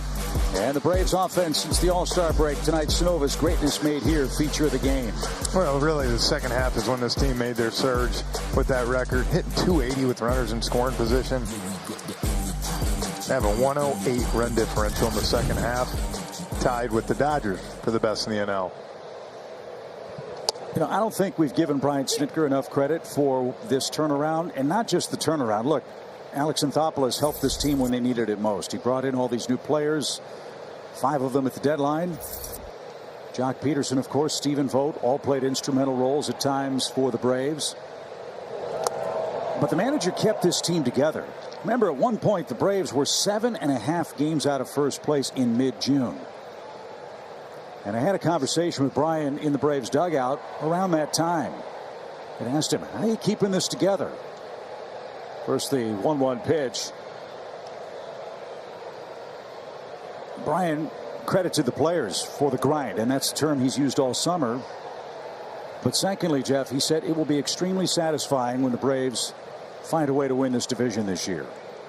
I think this has been Brian Snitker's finest moment as a major league manager. Well, definitely the toughest in the way that they've had to battle back and do everything and keep things. Many times they get to 500, as you said, 4 games below, and ride that. And then, of course, the injuries and losing Ronald. I think it would have been real easy after you lost Ronald halfway through the season to say, you know what, let's get him next year. And it wasn't just Ronald, as we know. As that's cut on a miss. Soler had a home run cut, and that's 8 strikeouts for Gibson. The Braves lost their leadoff hitter, their number 3 hitter, their number 4 hitter, their number 1 starter, or 1A, and Max Fried for a period. Mike Soroka hasn't thrown a pitch all year for this team, and they never quit. No. And here they are leading 3-0 in a potential clinching game. Here's Freddie. Freddie's not a happy customer. You can see that on his face. He struck out a couple times tonight. And there's so many players who personify what this team has gone through this year. Jacob Webb comes to mind. Freddie Freeman is another. Well, the first 6 weeks of the season, he was really scuffling. He's got it going, and then the second half, probably along with Bryce Harper and Austin Riley, the 3 best players in baseball. Freddie Freeman was hitting $195 in the first week of May as the reigning MVP. Boy, he's turned it up in September.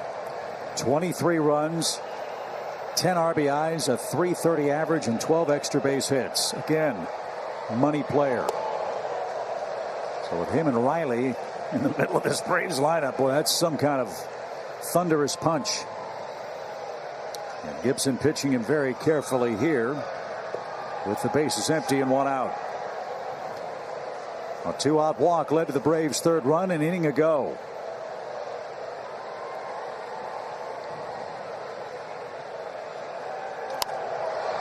Down the left field line, but curling into the seats. He had the green light, 3-0, and to Jeff's point, what a second half. I mean, look, top 7 in every rank. First in runs and second in hits. 117 runs scored.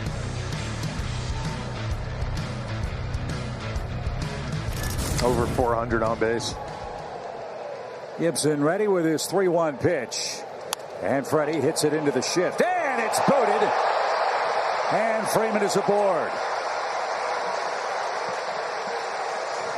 Freddie not happy with the way he struck that ball, but he reaches on an error by Segura. And the Phillies defense has been offensive all year, and that helps the Braves here in the 5th inning. It's almost like he thought the ball was going to bounce a little more to him, and he was out of position.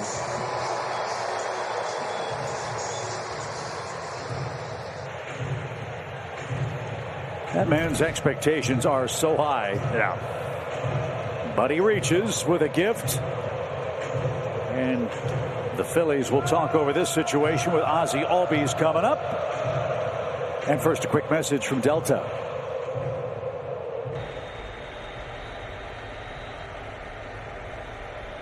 Reconnect with more.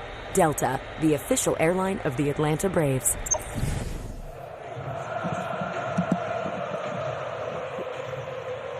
Al Galima just gave me an amazing stat. Freddie Freeman's 10 RBIs in September are 7th most on the team this month. I think, three of the Braves guys are the top 5 in the National League in RBIs. So they're spreading it around for sure. Yeah. And that's a big difference in this team from the early injury-riddled days. Albies first pitch, ambush, fair ball into the corner. Freddie streaking around second, on his way to third. Watch is going to wave him. Harper late to the ball. Here comes Freddie. Throw to the plate is late. Ozzie at third. It's 4-0.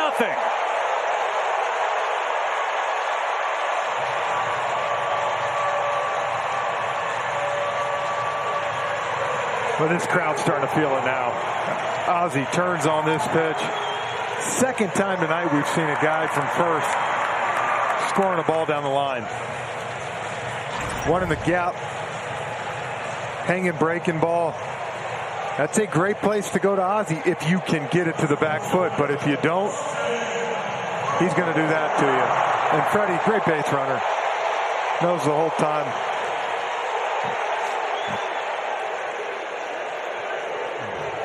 I think this is going to be it for Gibson. Yep. Joe Girardi is on his way out.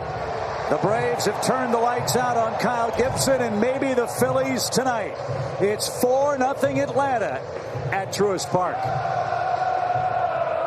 Baseball is brought to you by Xfinity X5. Experience a powerful and secure Wi-Fi connection for all your devices. Synovus, the bank of here.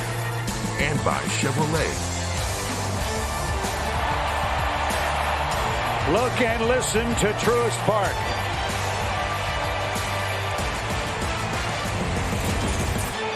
Atlanta's extended the lead. It's 4-0. And the crowd chants for Austin Riley to face Connor Brogdon. His fans are gassed right now. Broken bat, little pop is going to drop for a hit. It's 5-0.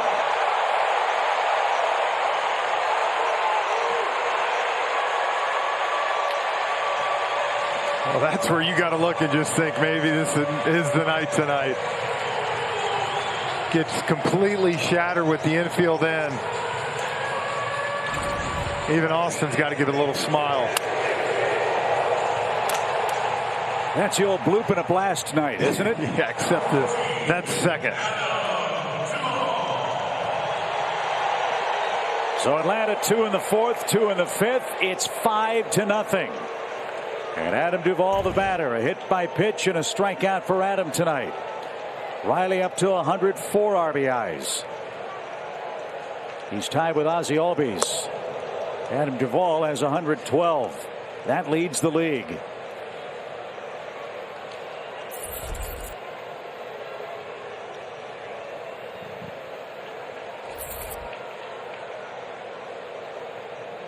Just look at the body language again for the Phillies. Almost resignation at this point. Not saying they're quitting, but there's nothing they can do to stop this steamroller. Yeah, balls in the gap, 2 home runs, bloopers. And then on the other side, you've had 2 dominant starts, and now your third guy, Ian Anderson's, through 5 innings. And only 69 pitches, so plenty left in the tank.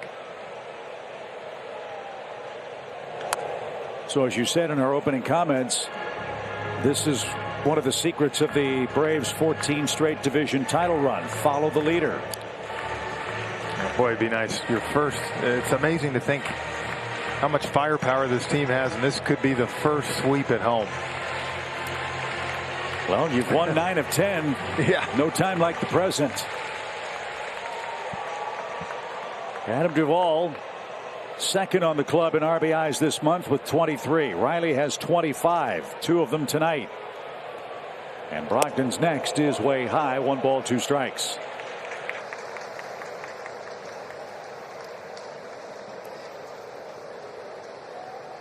Segura, Harper, and Real Muto are coming up in the Philadelphia 6th. But boy, 2 nice, long, restful innings for Ian Anderson. With these nice offensive frames back-to-back for the Braves.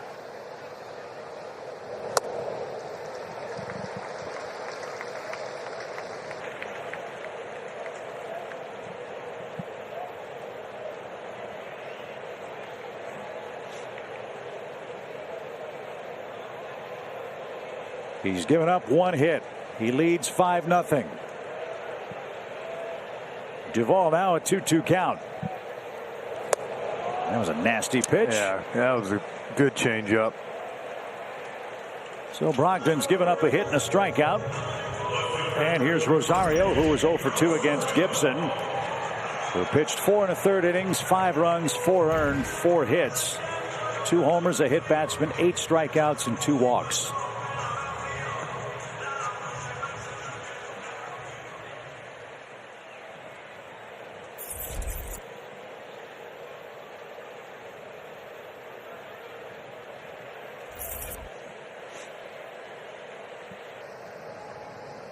Smashed into right. Diving play, Segura. Beauty. And that robs Rosario, who can't believe it.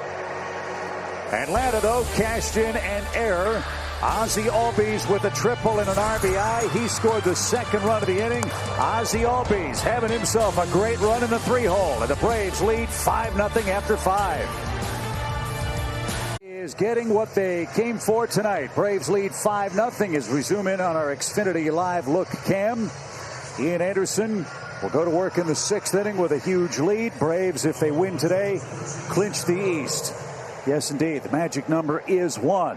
And number 1 for Atlanta just tripled, homer run, and scored himself to extend the lead. Austin Riley with 2 ribbies. But the story for Atlanta pitching-wise is the man on the mound. Ian Anderson's given up 1 hit. And that was a double to Andrew McCutchen in the 2nd. Braves walked the 8th place hitter in that frame to load the bases for the pitcher. Gibson grounded out, and Anderson has been on a roll ever since.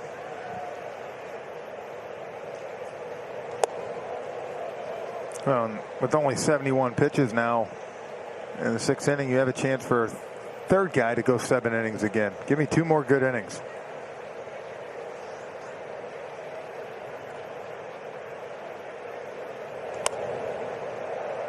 Pop fly foul off to the right.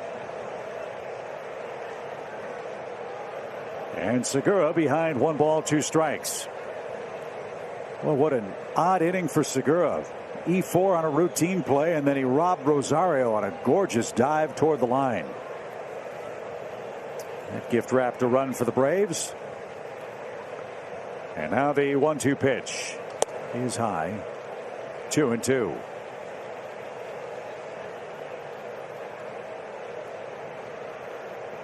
Bryce Harper is on deck. JT Realmuto in the hole for the Phillies.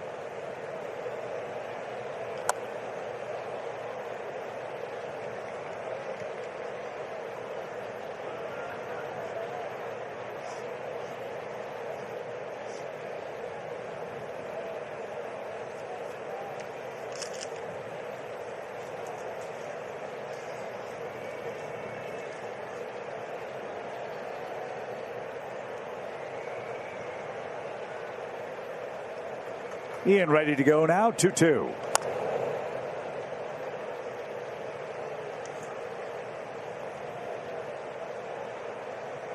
Hardly mentioned at all that I remember Anderson was on the injured list for a month or so with a sore shoulder. Nothing wrong with the shoulder now, and that layoff, as it were, might prove beneficial in October for the Braves. 2-2. Struck him out. There's number 2. Segura's 0 for 3. Good changeup. You think back when Huascar went on the DL, or Zio, it wasn't his arm, you know, and when Ian did, it was his shoulder, like you said. I think first 2-3 starts back out. Took a little bit for him to knock the rust off, get back in the zone, but now you can see, to me, looking like the guy we've seen when he's at his best, throwing that strike and getting strikeouts on that pitch, getting guys way out front. We haven't seen too many good swings off him tonight.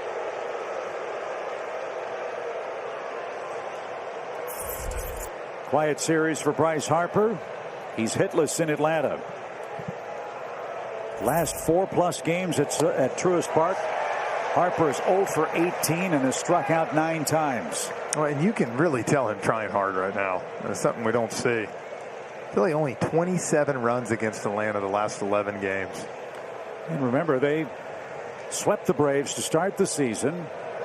Philadelphia entered this series with the overall season lead, but you take away those 3 games, Braves had a winning record against the Phillies this year. Well, and I think what Braves win tonight, it's 10-9 now. Braves favor for the year. And 9 one-run games head-to-head between these clubs this year. It's been quite a series. Harper on the ground. Riley the Rover rolled up his arm, but he makes the play. 2 out.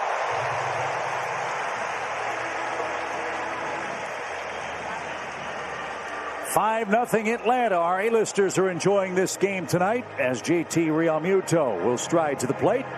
And tonight's A-list premium member of the game is Larry Kelly, CEO of Pope & Land Real Estate. He's been an A-list premium member since 2017. Larry's favorite perk of membership is the access to exclusive events year-round at Truist Park and the ability to get his postseason seats before the general public. Congrats to Larry Kelly, tonight's A-list premium member of the game.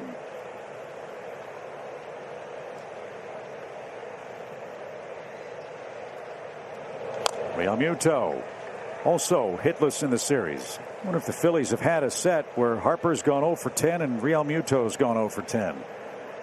That's where they are in Game 3 in Atlanta tonight.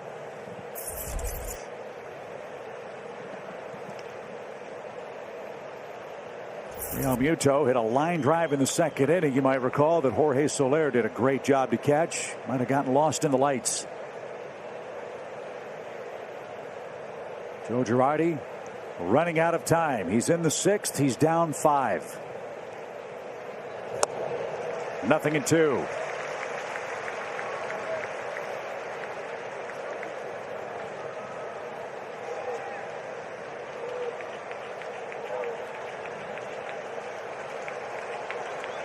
Since the second, Anderson has been efficient. And hitless ball. Right back to the mound. That'll work. Inning over. It's getting real in Atlanta, folks. 5-0 Atlanta. Bottom of the 6th. Atlanta Braves baseball is brought to you by Delta Airlines. Keep climbing. Your local Ford dealer. And by the Georgia Lottery. Today could be the day. The Braves offense in high gear tonight. Jeff talked about varied ways to score in our opening comments and his 4 keys. They've done it in every way possible. Homers, 2 out hits, 2 strike hits, cashing in walks and errors. It has been a lot of fun. And partner, the Braves leading 5-0 in the home 6, starting to feel it behind Ian Anderson. And that man rolling, the third guy this series to go out there right now. 9 outs away from your 4th division title. But don't rest on your laurels. Oh, look, this Braves offense is going to continue to try to pour it on tonight. Key play in this game was the 4th inning. With Atlanta up 2-0, Travis d'Arnaud walked. Dansby Swanson got a pitch to hit and drove it into the right center field gap off the wall for a triple. That gave the Braves a 3-0 lead, and they haven't looked back.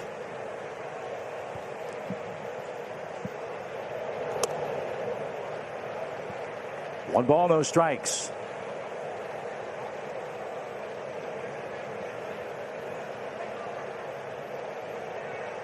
Braves tried to clear up one piece of the playoff picture tonight. Milwaukee has already clinched the NL Central. The Cardinals are the 2nd wild card, and the Giants and Dodgers still in a 2-game separation for the NL West title. Yeah, you win tonight, though. You know the 5 teams that are in, and it's a matter of just who's winning the West. Where in the AL, you got a mess, which is great. You know the 3 division winners. Yep, Tampa Bay, the White Sox, and I think Houston's magic number is 1. Yeah. But wild card hopefuls, Yankees, Boston, Toronto, and Seattle. It's a big mess. So we'll see what happens there. That's why I think it's good. The Braves have had a push here at the end of the season. But now you get 9 more outs, Chip. You get to spend the weekend, as you said, giving some guys some rest at different times. But also, it's kind of setting your rotation, setting little things that you want. I mean, look, the Braves set it up where if Morton had to go on Sunday, he was ready to go. Yep. And if you had a play-in game, or if you had to play Monday against the Rockies, Fried was ready to go. Yeah, that's the other thing that was so important about this series. If the Braves had been a half game up or a half game behind on Sunday at the end of play, they would have had to play Colorado on Monday. And then you'd have to think about maybe a play-in game for the division title. Doesn't look like that's going to be a problem after tonight's game, as d'Arnaud's down on strikes. That is strikeout number 2. So here we are with the Eastern standings. If the Braves win, they eliminate the Phillies and win for the 86th time. And that sends us to the playoffs against the Milwaukee Brewers. And playoff tickets will go on sale tomorrow morning at 10 a.m. Join us at Truist Park for the magic of postseason baseball. For more information and to get your seats, go to Braves.com/postseason. Yeah, you know who's the happiest? More than the Braves that the Braves won the division? The Rockies. Good point. Because I know if I'm on that team on Sunday, the last thing I want to do is fly across the country to play a 110 game. Ooh. Yeah. Yeah. No balls and a strike for Dansby, who's reached 2 more times tonight. And if I'm correct with regards to the playoff schedule, the Braves would play in Milwaukee Friday and Saturday, and then game 3 would be in Atlanta Monday and Tuesday. Monday. Oh, yeah. Game 3 and then 4 if necessary on Tuesday. On Tuesday. Times, of course, to be determined. Yep. But as we said, get there first and worry about the game times when you get them. No balls, 2 strikes.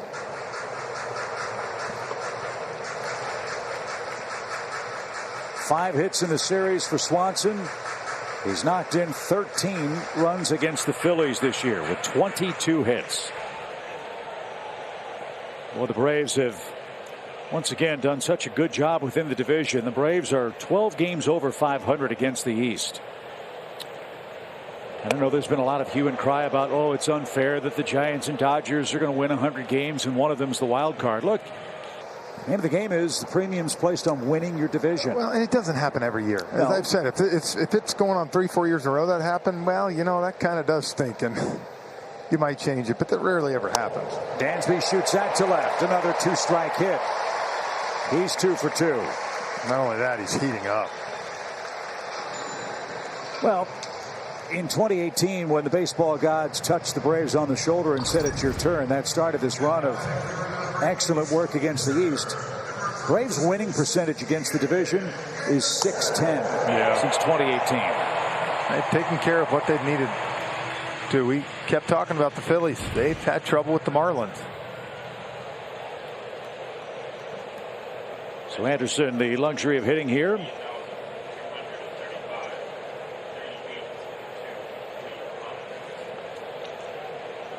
And something for him to work on. Get some bunts down. As he took a strike. Told you it was a big crowd. We weren't fooling you. 38,235.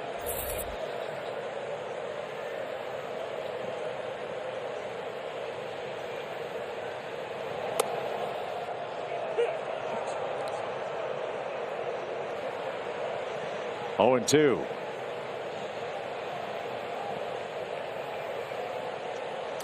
It's a different game, obviously, in the regular season, but in postseason play, when you're facing the top 3 guys in rotation, the top 4 guys in bullpens, little things like this are hugely important. And Anderson waved at that one, couldn't get a bunt down. And that is out number 2 with Swanson at first here in the Atlanta 6th. Braves, though, have the advantage of a 5-0 lead, thrilling this big crowd at Truist Park. Our T-Mobile coverage cam. Atlanta with 3 home games left. That young fan getting a chance to maybe see the Braves clinch the East.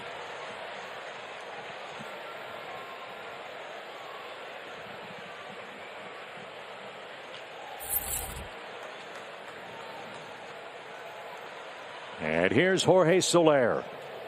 A mammoth homer to start the game. You want to talk about getting the game started on the right foot. 1, 2, 3 in the first, and then a bomb. And Soler, 352 this year here at Truist Park. I think he's found a home in Atlanta. And a swing and a miss.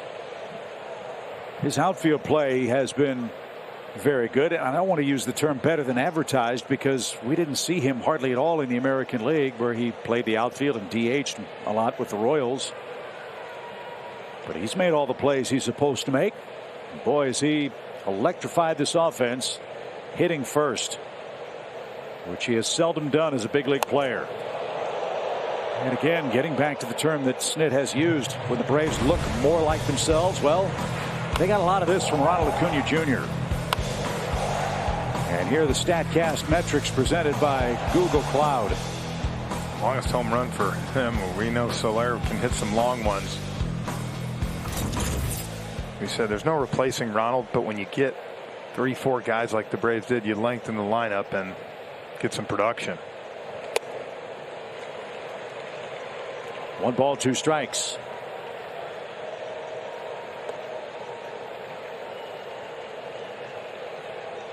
Brogdon's been a strike thrower. He's given up a pair of hits, a couple of strikeouts. Great play by Segura, bailed him out. And he just struck out Soler with 94-mile-an-hour gas, and that is the inning. Nothing doing in the Atlanta 6th. We head to the 7th at Truist Park. It's 5-0. We were just talking about the crazy playoff scenarios in the American League. The Yankees were down a run in Toronto, and Anthony Rizzo hit his 250th career home run off Robbie Ray. And then Aaron Judge hit his 2nd home run of the night. The Yankees took a 3-2 lead, now lead 5-2 at Rogers Center. Toronto's running out of time, too. But the American League playoff race is anything but decided. Jeff, it could come down to the final day on Sunday. Well, you see, where they're at right now. Really, if the Blue Jays aren't able to hold that one, they're going to have to sweep the Orioles to give themselves an opportunity. So to the 7th we go. Brad Miller. And a strike. Miller walked in the 2nd, grounded out in the 4th.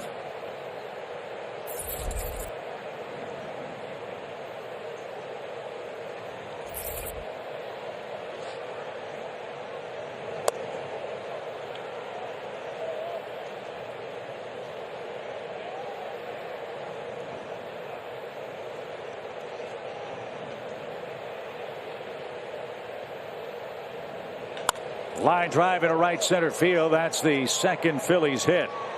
And Miller, a big turnaround first. He'll scamper back as Duvall did a good job to get to that ball. So that's their first hit since the 2nd inning. That's the first hit for a member of the 3-4-5 trio for the Phillies offense in this series. Coming in the 25th inning of this 3-game series. So that is their first leadoff man on in the game. Here's McCutchen, who had the first hit. That was a double down the third base line back in the 2nd. Braves bullpen will start to go to work. Jesse Chavez, the right-hander, AJ Minter, the lefty, is getting ready.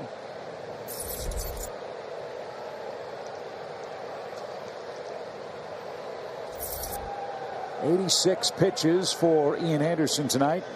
The only stressful ones, it seemed, came in the 2nd inning. And McCutchen fouled that straight back.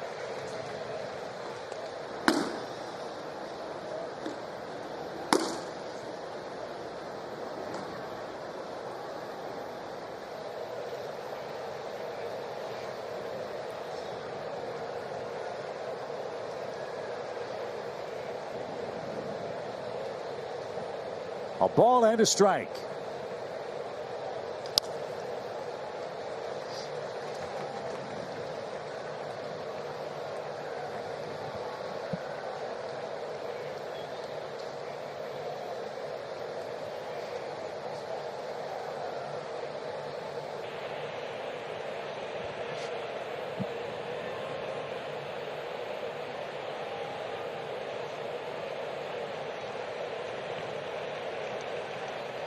Miller at first, nobody out. And the 1-2 pitch. Curveball. McCutchen fought it off. This is where now he's throwing some changeups, some curveballs. See if he tries to climb the ladder on him with a heater.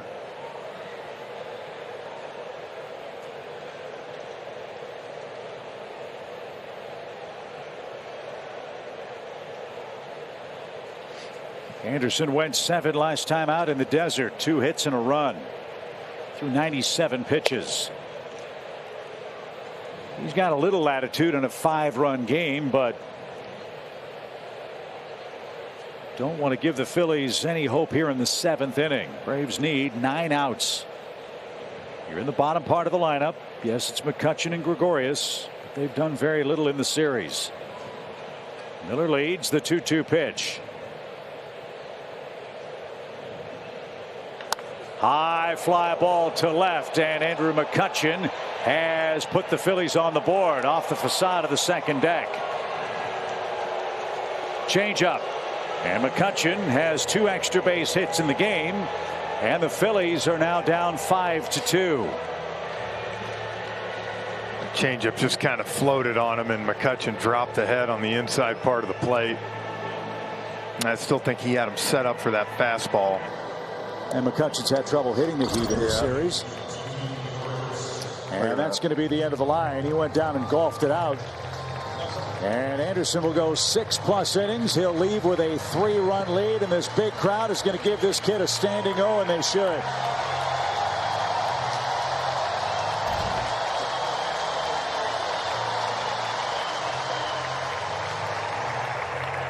Through 6 innings tonight. That was the biggest out of the game early on. A 1-out pop-up by Didi Gregorius. Anderson had given up just one hit until Miller's leadoff single here in the 7th. Atlanta's defense with Jeff was outstanding behind him as well.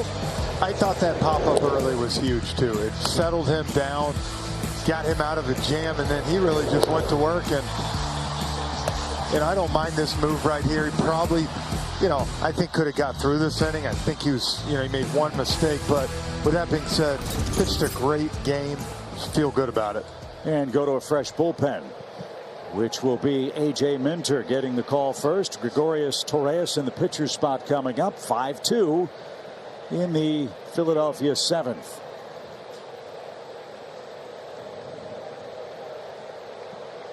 Gregorius has popped out and lied out. He's pulled the ball twice.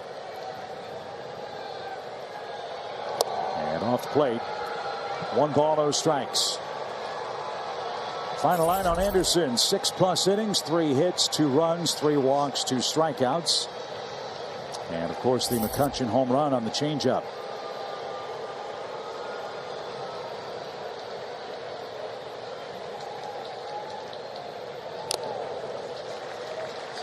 Gregorius fouls back 95 miles an hour, 1 ball, 1 strike.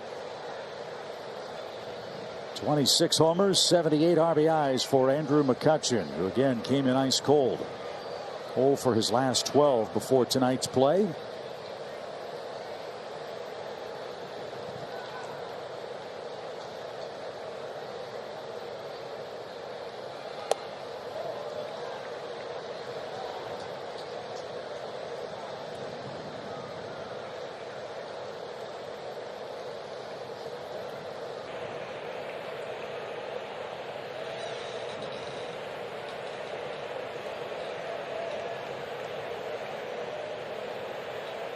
Two balls and a strike.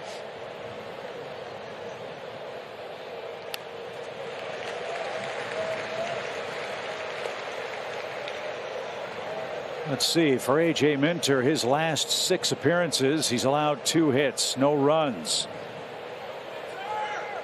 3 of those appearances, though, have been 1-out appearances, mainly to close innings out. He'll try to do the same here, but he's got to get 3 outs after the McCutchen home run. On the ground, right to Freddie. That'll be easy. He'll take it himself. And Gregorius is the first out. And Ronald Torres will be the Philadelphia hitter. Hope you'll stick around for us with the stretch.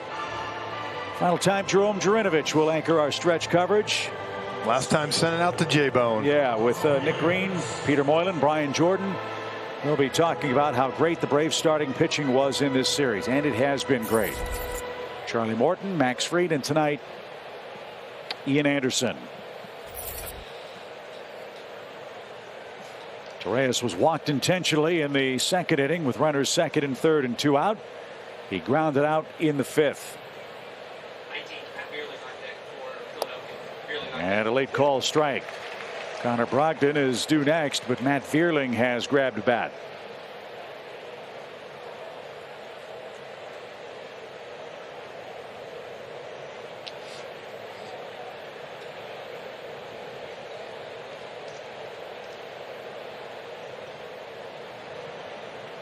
No balls and a strike to Torres. And 0-2.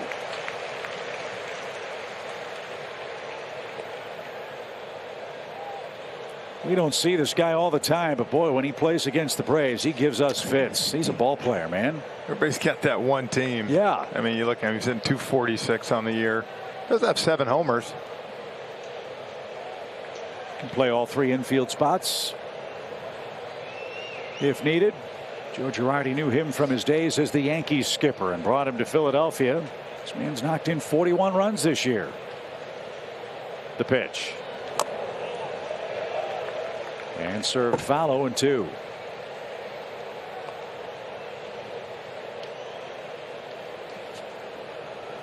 Luke Jackson getting ready if needed in the 7th. Braves would like to start him with the 8th, and then get through the top 3 hitters. Bring on Will Smith to wrap it up. It's a 5-2 game.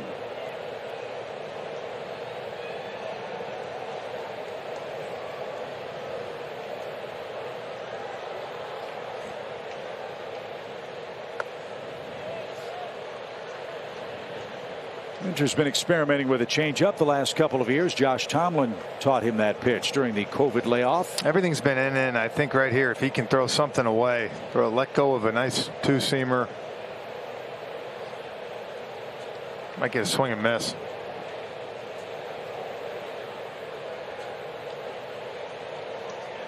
One ball, two strikes. Base is empty. Downstairs. Come on, AJ. He was trying to go away. He just pulled it.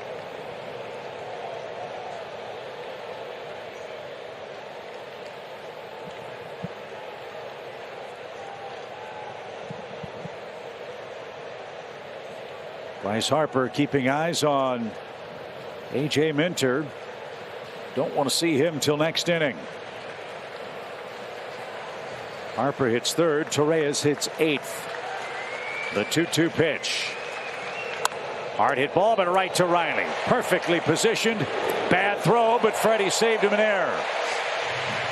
2 outs. It's a Gold Glover, you know. Say. Every now and then Austin gets underneath one.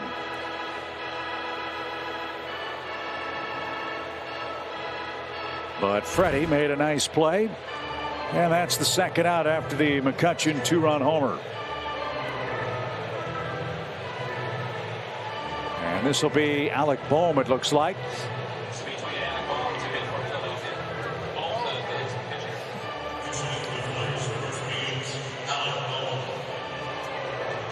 Well, there was a lot of talk coming into this series about Bohm and the run that he was credited with meaning something. Braves took care of that. Yeah. They didn't let it come back to get him. Huge swing game. Which it was early. No question. So Bohm at 245 on the year.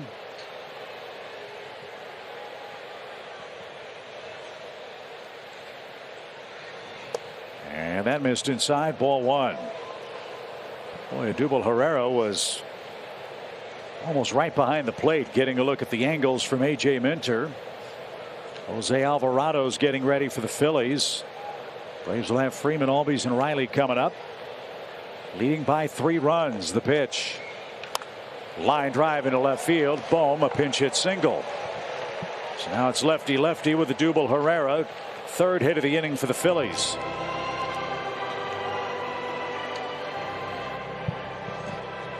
Well, and AJ needs to bear down here and get Odubel Herrera.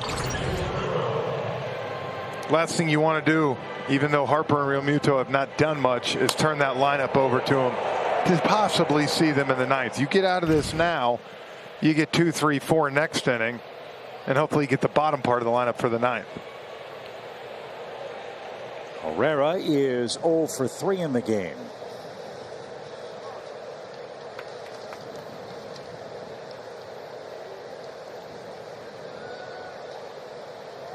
And he's got 3 career hits against Minter and 6 at bats. Got the corner call there.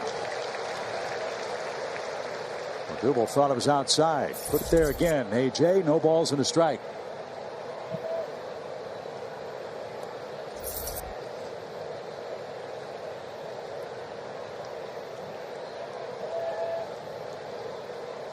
A 5-2 game.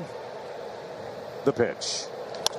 Over the mound, right to Dansby. He's going to fire to first in time, and Minter gets out of it. Phillies get a homer, and that's it. Braves still lead it. 5-2 your score. Jerome, Braves in command. To you on the set. The Stretch is presented by Georgia Natural Gas. Live the greener life with the GNG. Welcome to The Stretch, presented by Georgia Natural Gas. Jerome, Nick, Peter, and BJ marveling at the starting pitching by your Atlanta Braves in this series. We talked about the M&M boys in games 1 and 2, and Nick, we also got to include Ian Anderson tonight as well. Yeah, we do. I mean, when you look at the starting rotation, they've been throwing the ball well, especially these 3 guys. You changed the rotation a little bit so you could get Morton, Freed, and Anderson going in this series. Charlie Morton. I mean, what else more can we say about him? He's been phenomenal for a long period of time. Did it again in game 1. And how about Max Fried, Peter? He has been unreal. He's been unreal ever since he came. August 1st, really, he's just been so dominant. And then you turn to Ian Anderson tonight. You're looking pretty good going into a playoff series with those three heading into one of those things, BJ. You know, it was good to see all three of these guys get into the 7th inning. We haven't seen that all year long. I mean, look at the numbers. I mean, these guys have been incredible, and Ian just followed suit, getting into that 7th inning, getting it done, and it gives me confidence going into the playoffs, knowing we have those three guys probably going to be in that same order start. Nick, you're starting off with those three, especially Morton and Max. Come on now, I wouldn't want to play the Braves. Hey, speaking of the Bravos, more baseball to come right after a quick word from our good friends at Georgia Natural Gas. Ready to play ball with a new gas company? Georgia Natural Gas knocks it out of the park with simple service and great rates. And when it comes to helping the environment, GNG's Greener Life program makes it as easy as paying your gas bill. Sign up with a home team today at GNG.com. A.J. Minter got the Braves to their half of the 7th inning. It's a 5-2 lead. And the 2-3-4 hitters, Jeff, are coming up for Atlanta. And Jose Alvarado is on to pitch. You just don't know what you're going to get from this guy if you're the Phillies. Well, you saw him last night strike out Freddie and then couldn't find the strike zone. Walked the guy, gave up a hit, and got pulled before Austin Riley's big hit. But electric fastball. Well, you know what? Look at it this way. For Freddie Freeman, Ozzie Albies, and maybe Austin Riley, this is a tune-up perhaps for Josh Hader, who's the Milwaukee Brewers closer and a left-handed pitcher with great stuff. See if Freddie can reach to start the inning. He's 0 for 3, but scored a run after he was put at first after Segura's error last time up. 24th run scored by Freeman in September. Phillies will have their 2-3-4 hitters coming up in the 8th inning. A little more insurance wouldn't hurt. Braves led 5-0 at one point. They now lead 5-2.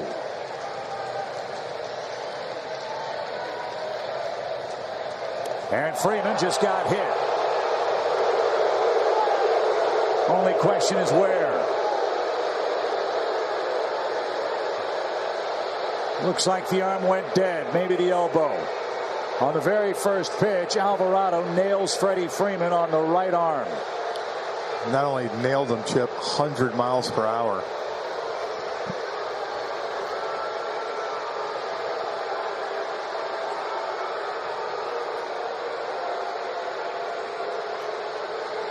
This is every team's and every manager's worst nightmare. A player getting hurt in the final days of the season with the playoffs looming. And Freeman still getting attended to from George Poulos, the Braves head athletic trainer.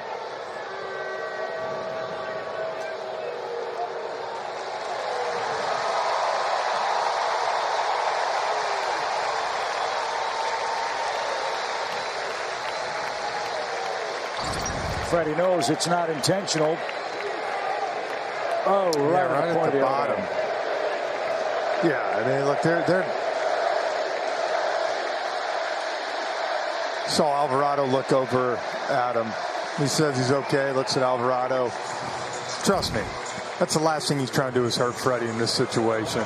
He's not trying to hurt him, period. He's wild. Yeah, right. Exactly. And the ball got away. And honestly, it just hit Freddie kind of in that perfect spot. Probably deadened it. Good news is, get 6 more outs and you can have a couple days off. Well, Ozzie gets to hit right-handed now. He's tripled, scored, and driven in a run. And that's powdered high. 1 ball, no strikes.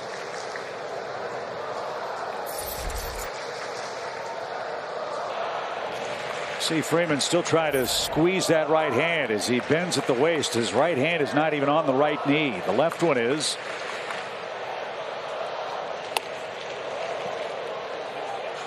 One ball, one strike.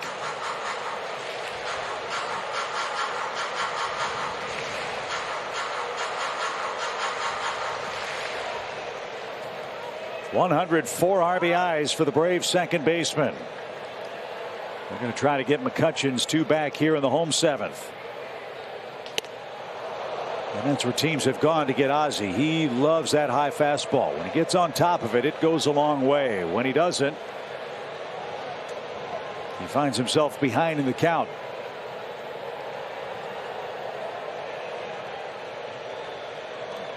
Last night he made a mistake and flipped a little slider over and sped Ozzy's bat up for him. I would imagine you'll see him continue to come with that fastball tonight.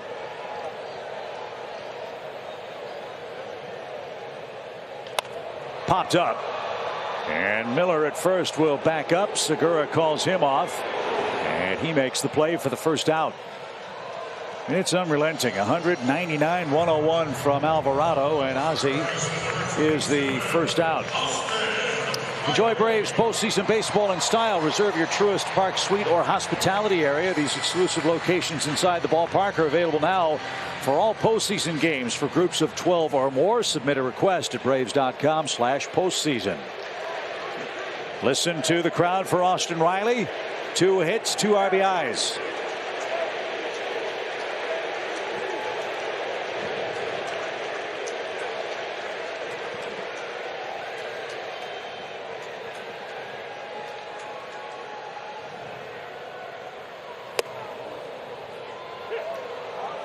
An easy 101 for a strike. As you said, Jeff, when he's throwing strikes, he's one of the best in the league. But when he's not, 101 does him no good. Riley almost got nailed.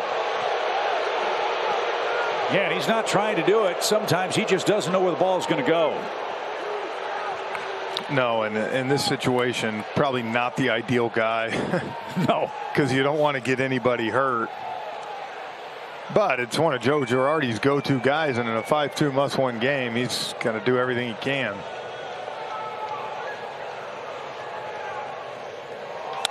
On the ground, right side, Segura to Gregorius, 360 spin, and that was a beautiful double play. And that will retire Atlanta in the 7th inning. We go to the 8th. Heart of the order up to the Phillies. They're down 3. Baseball is brought to you by Yamaha, the #1 brand on the water. Yamaha boats and wave runners. And by Talladega Superspeedway. Get a Braves and NASCAR ticket for as low as $69 at Braves.com/Talladega. The drama builds in Atlanta. The Braves lead 5-2. They're trying to sweep the Phillies and win the East. Atlanta's magic number is 1. They have a 4.5 game lead over Philadelphia. Freddie Freeman, hit by a pitch a moment ago, stays in the game to play first. And Luke Jackson will come on to face Segura, Harper, and Real Muto in the Philadelphia 8th. Very simply, Jeff, 3-run lead, you need 6 outs. Yeah, I mean, this is what you wanted. You see, great year for him, 69 games, 69 strikeouts.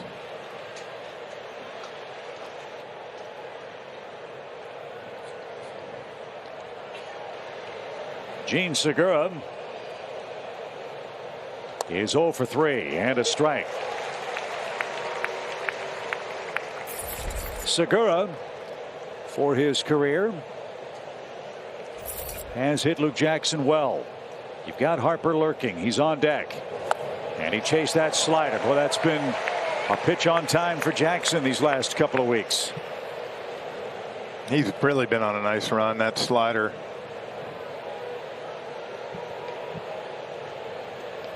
Jackson, 58 scoreless appearances. That's tied for 3rd most in all of Major League Baseball.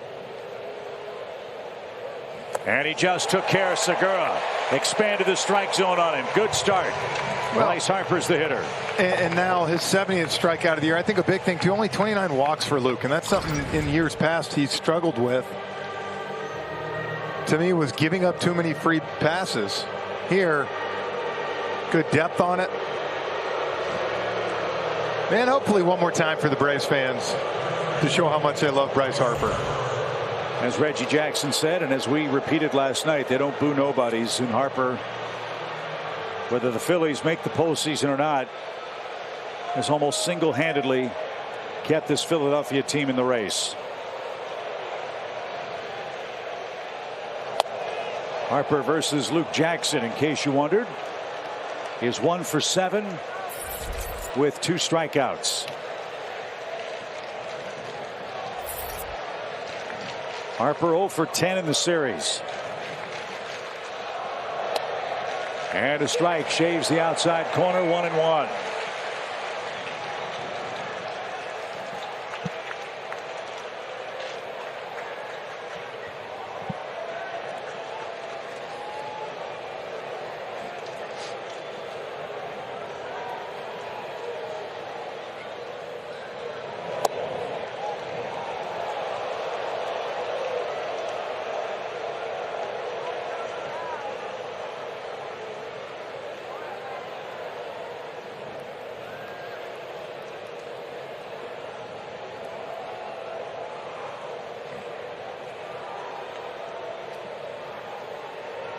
Harper on the ground. Ozzy's got it. Harper's 0 for the series. 2 out. Well, getting lefty, you talk about 1 for 8 now. Harper. Luke hasn't given up a home run to a left-handed hitter since August 17th of 19 to Max Muncy. So you have Jackson, who has taken care of the lefties. Matzik has taken care of the righties. That's a great option for Brian Snitker, no matter the opposing lineup. Yeah, they can mix and match, and the great news is they both have good numbers against both. So you don't have to really worry about, you bring them in for the inning, and here's your inning. So JT Realmuto is the hitter.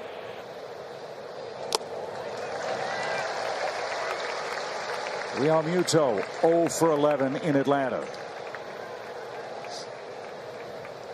2 outs. Braves need 4 outs. They lead 5-2.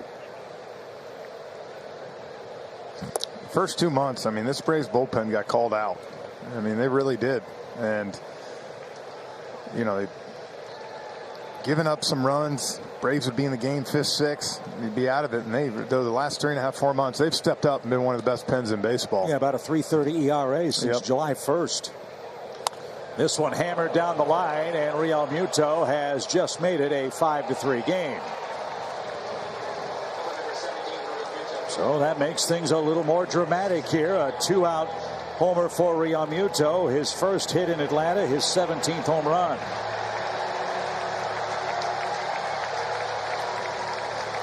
The ball McCutchen hit off Ian Anderson, kind of floated in there, that changeup. And looking at this pitch, that hanger kind of just floated, backed up on him, and Realmuto right down the line.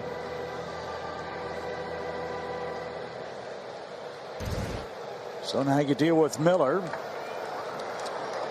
Phillies with a homer in the 7th, a homer in the 8th, have made a game of it. They're a bloop and a blast away from tying it. Braves led 5-0. It's now 5-3. This one smoked to center. Duvall got a good jump. He backpedals and makes the play. That's all for the Phillies. The Braves are 3 outs away. They lead by 2.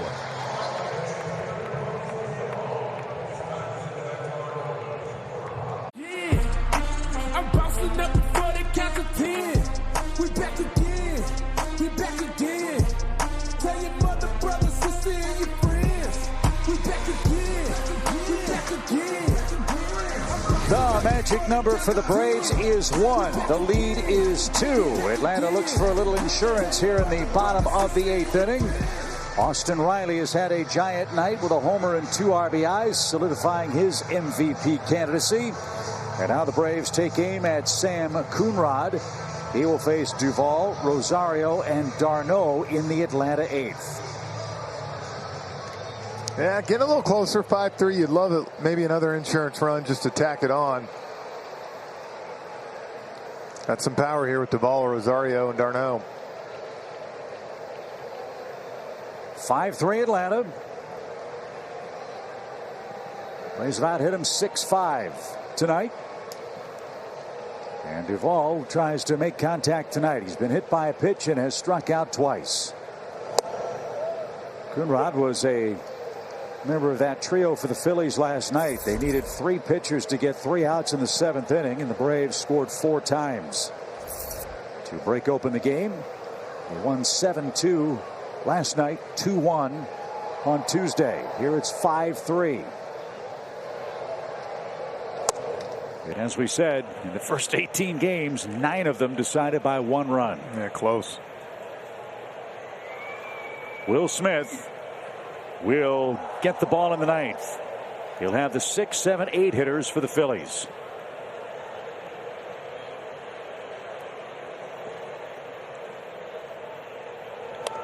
Cue shot. That's going to curl toward the line, and it almost spun fair. And it almost hit the first base bag. I was going to say, and if that hits the bag and kicks right, Duvall ends up with a hit. Miller didn't know what to do. He was making sure it stayed foul, but then had to think about playing a crazy bounce. Well, it looked like it was coming back, and then it just stayed right on that edge. And EY, I think, was having a good laugh with him.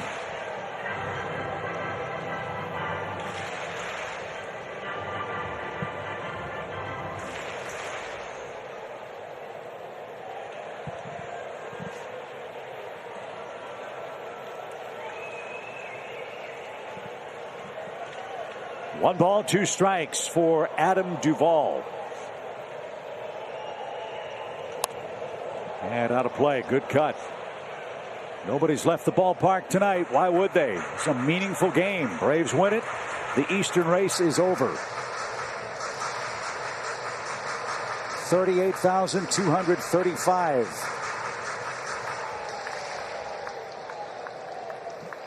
Hoping for a happy 9th. Atlanta scored on a Soler homer in the 1st, 2 runs in the 4th, 2 in the 5th. And that's low. 2 balls, 2 strikes.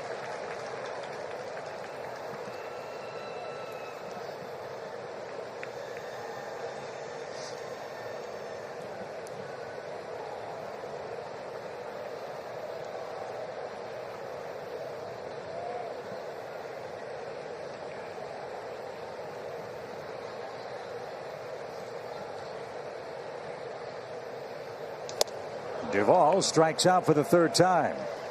And there is out number 1. Before we get to Rosario, let's take a quick message from Landmark.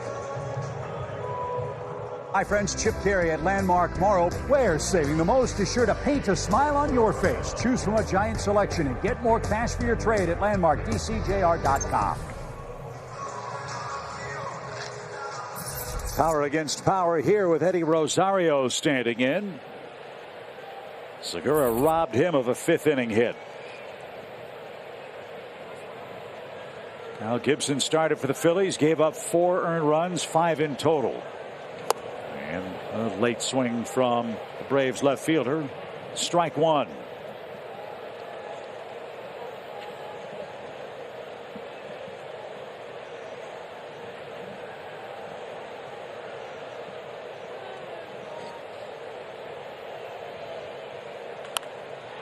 That's lifted left side and headed for the seats.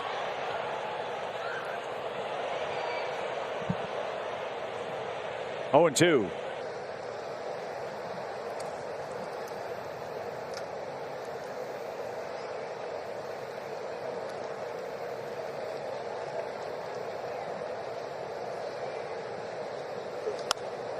Another chance down the left field line.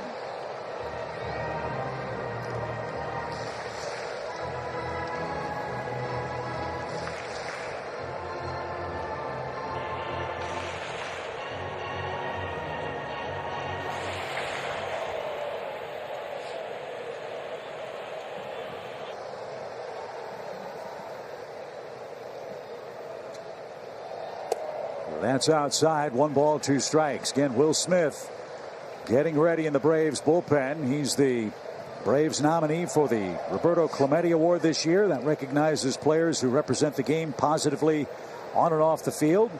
You can vote for Will Smith at MLB.com/Clemente21. The pitch is outside. 2 balls, 2 strikes.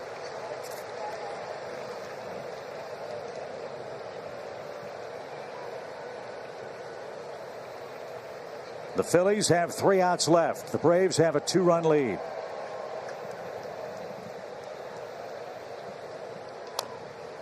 And Rosario fouled that off his body. Might have swung at ball 3.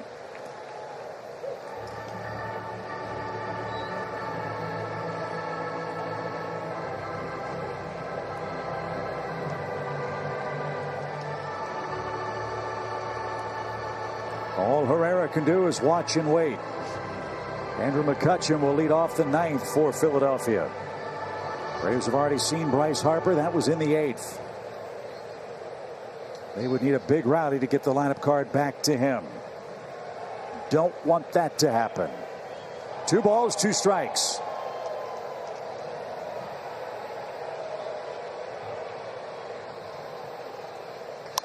On the ground, Segura to his right, covers a lot of ground, got rid of it fast and made another great play. He's got one of the strongest arms to be able to go to the hole and make that throw across his body, but with the velocity he can get on it. Threw a fast runner out, Rosario. Good play. He's gotten Eddie twice on good plays. Yeah. Once to his left, once to his right. And now d'Arnaud is the hitter.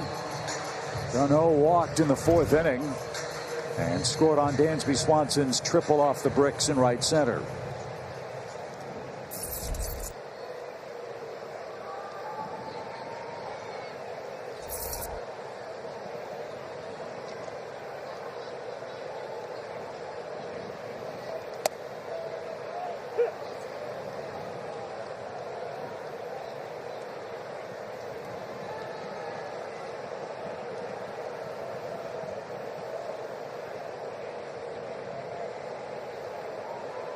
Nothing in 1. And now it's 0-2.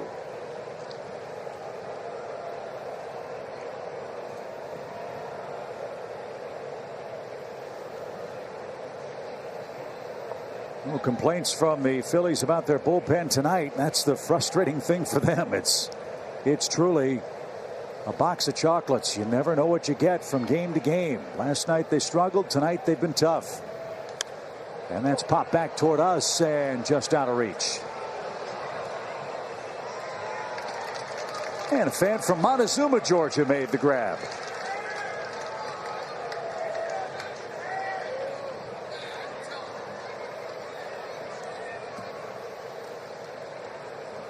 No balls, 2 strikes.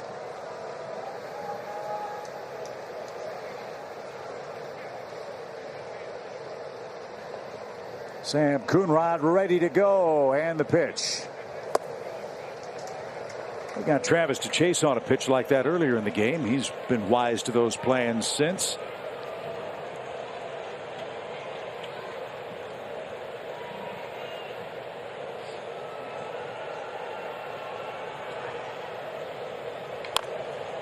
And the battle continues. Put up a good fight. And really, that's what kind of this whole series of Braves offense has done a lot. It's fouling balls off, fouling balls off. And eventually, the pitcher's going to make a mistake.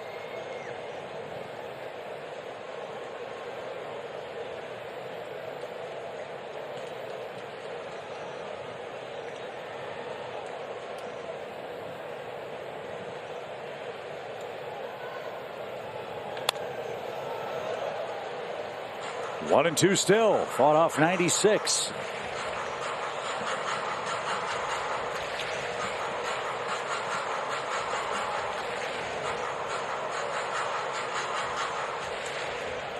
The drama building pitch by pitch in the 8th inning at Truist Park.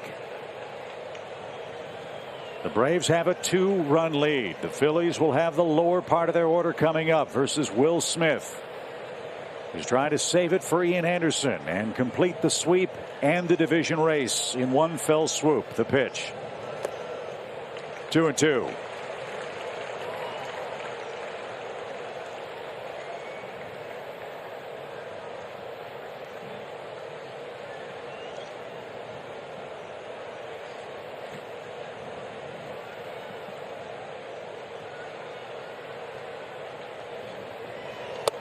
Did he go?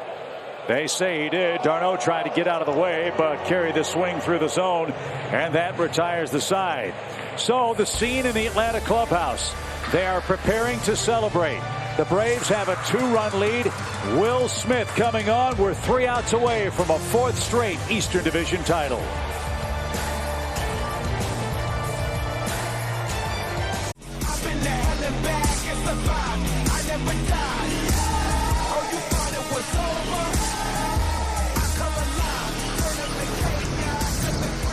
Will Smith has picked up some enormous saves during this 9 games, 1 out of 10 played. And the emotion from Will here the other night says it all. Struck out Freddie Galvis to preserve Charlie Morton's win. And we'd love a similar reaction tonight as the Braves, Jeff, are 3 outs away from sweeping the Phillies and winning the division. Yeah, you said it. The last 2 saves definitely got a little interesting, but made the pitches when he had to get out of it. And you'd love to see a clean inning here tonight. No fireworks, and start popping that champagne. Guillermo Heredia has taken over in center for the Braves. Duvall moves to right. Heredia has made a couple of great plays in center these last 2 nights. That has been a very important move for Brian Snitker. So everybody up in Atlanta. McCutchen, Gregorius, Torres, the final 3 for the Phillies versus Will Smith.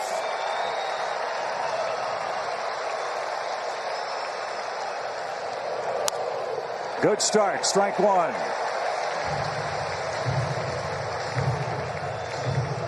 McCutchen's had a good night. He's doubled and homered.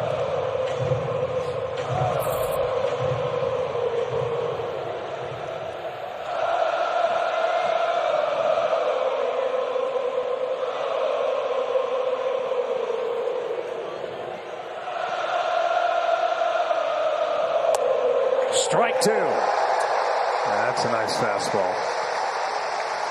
Will pitches in a lot. Oftentimes it's the breaking ball. It is, and that's why I like to see that fastball. I think guys, like we talk about, sit on that pitch.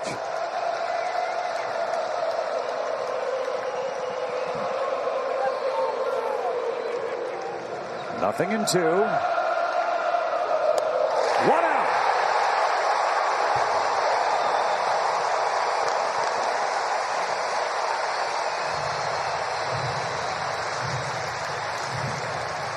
Well, you got the start you wanted for the night. 3 really good pitches. Didi Gregorius has hit the ball to Freddie Freeman 3 times tonight. He's 0 for 3.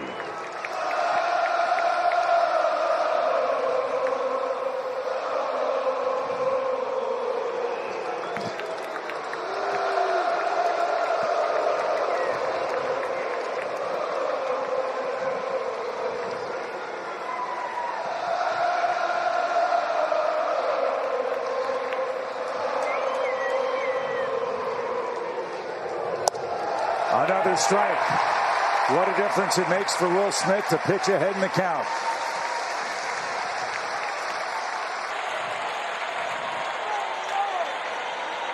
Gregorius right on top of that plate.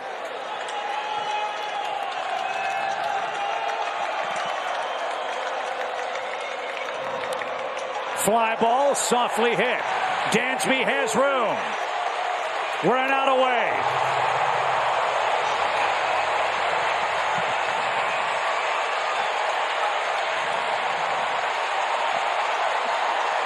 All right, that's 2. Listen to Truist Park.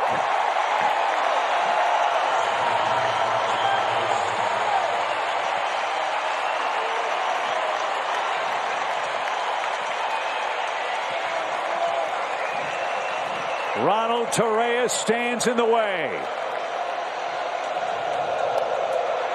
He's gotten ahead of all 3 hitters, Jeff.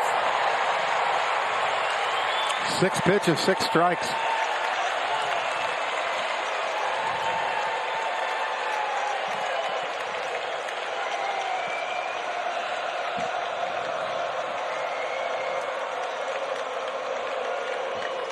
No balls and a strike. Now Atlanta is a strike away.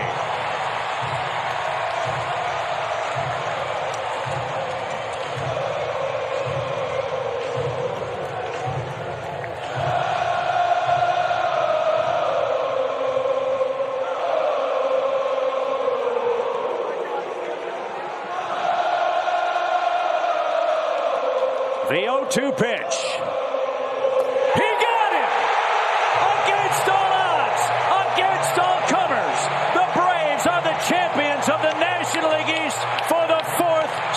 year.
Sweet vindication, Jeff, for Will Smith. I was going to say, the roller coaster ride he's taken people on this year. How funny is it that 8 pitches, 8 strikes, 2 strikeouts, and his biggest save of the year. Our Great Valley sports crew got so many emotional images. There's one of them. In a season, to quote Vin Scully, that was so improbable, the near impossible has happened. When you think of what this team has overcome, who isn't here, and the battle that Brian Snitker and his staff fought all year long, how gratifying and satisfying that final out must be for that group. And Jeff, as you know as a player, it never gets old. It doesn't. You never know when you're ever going to get back. And for these guys, there's a lot of emotion. I know this. We didn't see the emotion last year. And not just with the fans, but that you're seeing from this group this year.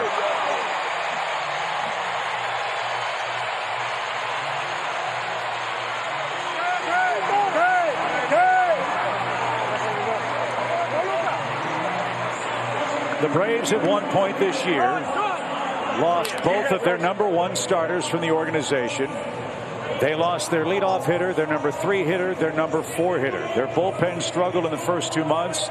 Offensively, the Braves really got off to a slow start in April, but that man helped this team and this organization weather the storm. And Jeff, there were so many pivotal moments in the season, but perhaps the road trip to New York and Philadelphia before the All-Star break was one of them. There were a lot of folks around baseball and maybe in this town who thought the Braves were going to be sellers if they'd not had a good road trip. They did. They stayed relevant. They got help, and they took advantage of it. You're right. They went 5-4 to stay 5 games back, and then they made those trades, and really they kind of took off after that. They treaded water, I thought, after the All-Star break, which was big because they lost Ronald, and at that point you didn't get anybody to help you. Remember, they won a game, lost a game, won a game, and then they finally got hot. And now, really, the last 2 months dominated. So the Braves are the Eastern Division champions. Let's send it down to Kelly Crow with the skipper, Brian Snitker. Kelly? Thanks a lot, Chip. Well, Snit, over 4 decades with this organization. And you've now taken them to 4 straight NL East division titles. What does that mean to you? Oh, man.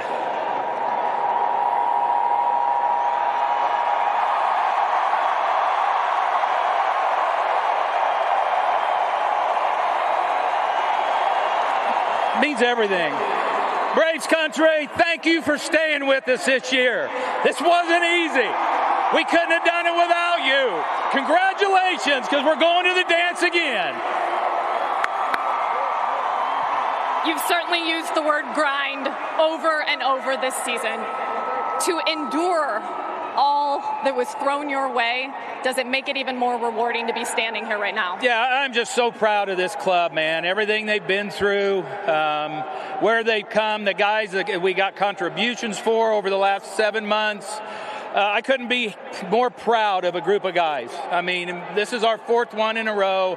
This is probably the most special, quite honestly, after what these guys had to endure, everything they came through. And again, we thank the fans. Braves country is a powerful, powerful thing, and we love you.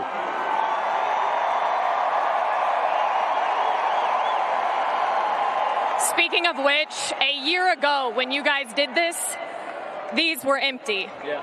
When you look around and you listen and you hear Braves country tonight, how much was this team able to feed off their energy throughout the year? So I said, these guys have been behind us all year long. They've come out in droves. It's unbelievable to play here. It's a blessing and an honor to be able to represent Atlanta and be part of Braves country. It's awesome. It's awesome, and we love the fans. Nick, congratulations. Go celebrate with your guys. Thank you. Appreciate it. Paul, over to you with Charlie Morton. Here with the ace. We got 2 aces, Max Fried as well. This is why you came back to Atlanta. You had a choice to go to Tampa. You liked this team. You wanted to come back home. What does that feel like right now? Yeah, well, after the grind, after the 4 months or whatever it was, of just kind of grinding it out like every other team in the division, got a little separation. Just shows what this group is made out of. It's great. You've been to the big dance, the World Series, not just the playoffs, and you've excelled. Young guy walks up into the locker room and asks you what it takes in the postseason. What do you tell him? Just let it hang out. Give it everything you got. Leave it all on the field. You might only get that chance one time. You made an adjustment this year. Is there anybody you want to give a shout out turning your season around? I think just the support from everybody here, my teammates and the staff. Our catching core that we had here this year, and just each other. I think we never gave up, and that helps on an individual basis. So it's been a really fun year, rewarding year. I can see why you get people out on base. You're calm as a cat. Yeah, sometimes. I've learned over the years. Go have fun. Thanks for your time. Thank you very much, Paul Byrd. As you see, the 21st division title, that's the most in Major League history. As again, Jeff, I can't say it enough, the improbable nature of this division championship for the Braves. At one point, they had a 5.9% chance to win the division. That was in mid-June, when you knew which team was, and maybe which team wasn't. But somehow, some way, this team grinded and fought and never looked too far ahead. They played each pitch, each inning, each game as it laid, and it ended up atop the pile in the East. Yeah, an amazing job, a great group of guys, and now Kelly is with Freddie Freeman. Kelly. Well, Freddie, for over half the season, this team was hovering at 500. You finally get over that mark. But what was it that kept this group believing all year long?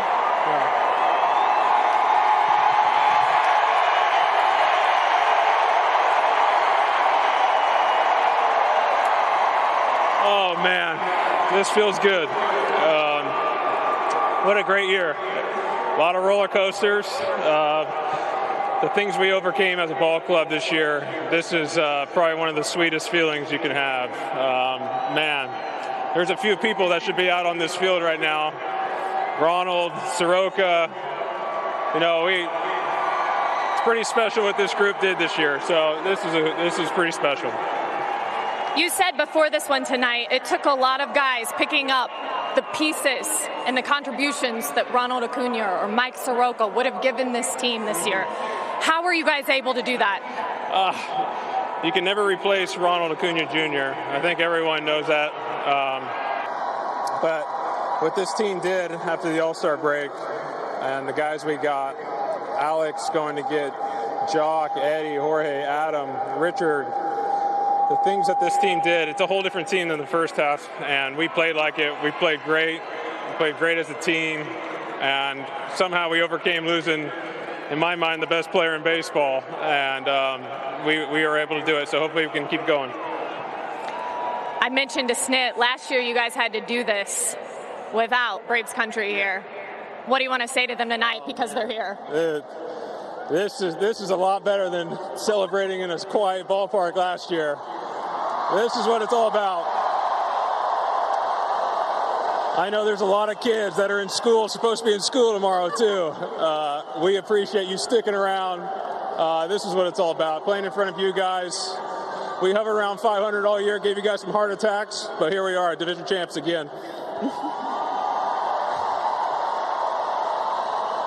And Freddie, there's a lot to be said for a team that's clicking on all cylinders at the right time of year. How dangerous are the Braves right now? Pretty dangerous.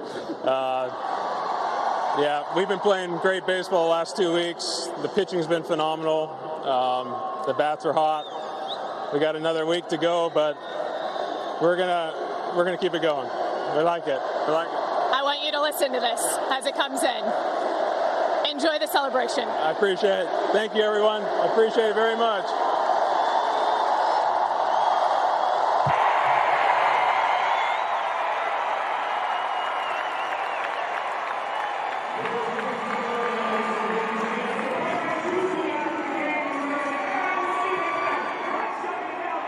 I just want to speak to you for all of the Braves fans. We're sorry we ever let you go, and we're so happy that you came back. What's that feeling like right now? This is what I imagined when I came back. Us doing this again, and and trying to finish what we started. And this is what it's about right here. Being able to celebrate with all these fans and the atmosphere, and just coming back and being with the guys, man. It's just amazing. And you put on a show when you came back. The homers, the RBI, the clutch hits. What does it mean to you knowing how much you helped this team? Yeah, I mean, obviously, you want to make an impression when they go out and get you, and you want to help the team win. Like you said, I think I did that, and I think there's more in the tank. Last year, you got hurt in the playoffs. That really hurt us, a lot of us. Are you on a mission this time around? Yeah, I mean, for sure. Obviously, it didn't end the way I wanted it to end. And from a personal standpoint, getting hurt, and then obviously from a team standpoint, we were so close. So, being able to get back in, and, once you get in, anything can happen. You want to give a shout-out to anybody right now? My family back at home, mom and dad, my brother, my in-laws, and my wife and my son up in the stands. I can't wait to see you. So you're so easy to pull for. Well done. I'll let you go celebrate. Yes, thank you. Well, Adam Duvall leading the league in RBIs. Brian Snitker watched his offense explode. The Braves in this final kick won 10 of their last 11 games. There are 7 players, Jeff, on this team with 10 or more RBIs in September. The offense really was spread around, but offense is only part of the story. The Braves pitching down the stretch was brilliant, including Max Fried, who's standing by with Paul Bird. Paul? Here with Max Fried, athlete, hitter, also a good pitcher. 1.74 ERA in the second half. What does that feel like, seeing everybody dogpile? It's just a culmination of all our hard work and trials and running, I mean, it obviously wasn't the prettiest year. We had a lot of ups and downs, a lot of injuries, a lot that we had to fight through. So to be able to finish on top and win the division again, it's everything that we've worked for. Now the fun starts. I mean, how about this crowd chanting for your teammates, Freddie and others? Unbelievable. These guys deserve it, especially Freddie. With how amazing and how great he has been this year, starting off to not the greatest start and having just one of the hottest stretches in baseball, and just being that consistent stabilizer for us. It's amazing, and to have these amazing fans come out, it helps us a lot. You can feel the energy in the crowd tonight, and we definitely wanted to close this one out. You've been to the playoffs a couple times. What does it mean to you now? Is there some unfinished business? I think we got our feet wet a couple times, and now it's not a surprise. We want to go out there and play our game, make a statement, and just trying to play the best brand of baseball that we can. We've been playing really well over the last couple weeks, and I feel like we've had a pretty intense focus, and just kind of carry that into the postseason. Your dad's pretty fired up. He's pretty fired up. Way to go. I'll let you go celebrate. Great job, man, always. Max Fried, the curveball, the bat, he can do it all. Thank you, Paul Bird. That's the scene right now in the Atlanta clubhouse. Brian Snitker, his division clinching speech, and then the champagne celebration begins here at Truist Park. Jeff? Yeah, it's always special when Snick can get in there, talk to the guys, just even for a minute after this long year, but now the fun part.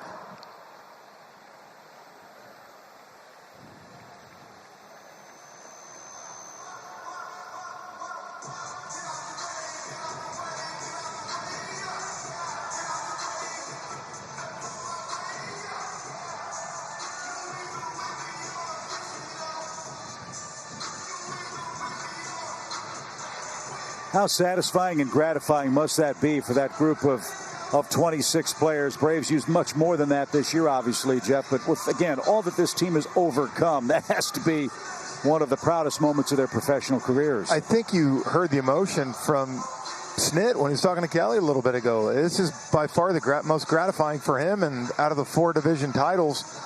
And like I said, it goes back to what they went through. For 4 months, they were a 500 team and below.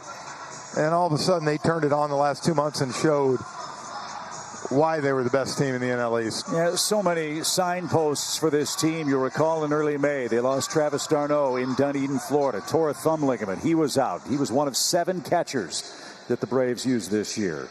In Boston, Marcell Ozuna broke his fingers. He was lost. Then you lose Acuna right before the All-Star break.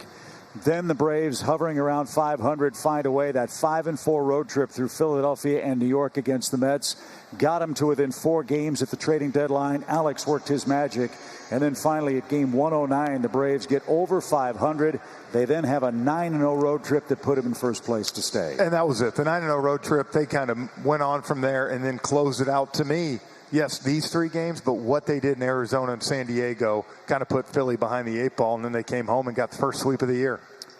And so for the Philadelphia Phillies, man, they gave the Braves all they could handle in this series. It was a great 3-game set. Joe Girardi's club had issues themselves, but they will finish in second place behind Atlanta in 2021. And it's going to feature another great race next year in 2022, because everybody's going to be gunning for the top-seeded Atlanta Braves again, who've won their 4th straight division title. So a lot to celebrate in Atlanta, not just with the players and staff, but with Derek Schiller, the Braves team president. He's standing by with our own Kelly Kroll. Kelly? Well, Derek, I know for you, watching that imagery we just saw of this team celebrating, you said that's pretty darn cool. What is this moment like for you, having watched what this team and the adversity they faced to come out on top here with a 4th straight division title? You know, I know we've obviously poured champagne before. We've won division championships before. But in a lot of ways, this one feels very different. Perhaps it's the year plus that we've all overcome. The fact that we didn't have fans in the ballpark last year, and now we have them here, and doing all this in front of Braves country, I think it's extra special. What the guys overcame this year, you know, all the injuries, all the adversity, you know, go back just a month ago, and I think there was a lot of doubters and wondering whether, you know, we had it in us. And so it's a great group of guys, obviously, in that clubhouse, and they deserve all the champagne they're getting poured on right now. Absolutely. You could use the word, and we've heard it, survival for this season. They survived. And then at the trade deadline, Alex Anthopoulos really went to work and added some pieces that maybe have them in this position, you have to say. Well, look, I don't think I'm going to be the first to say this, but I think you should get Executive of the Year.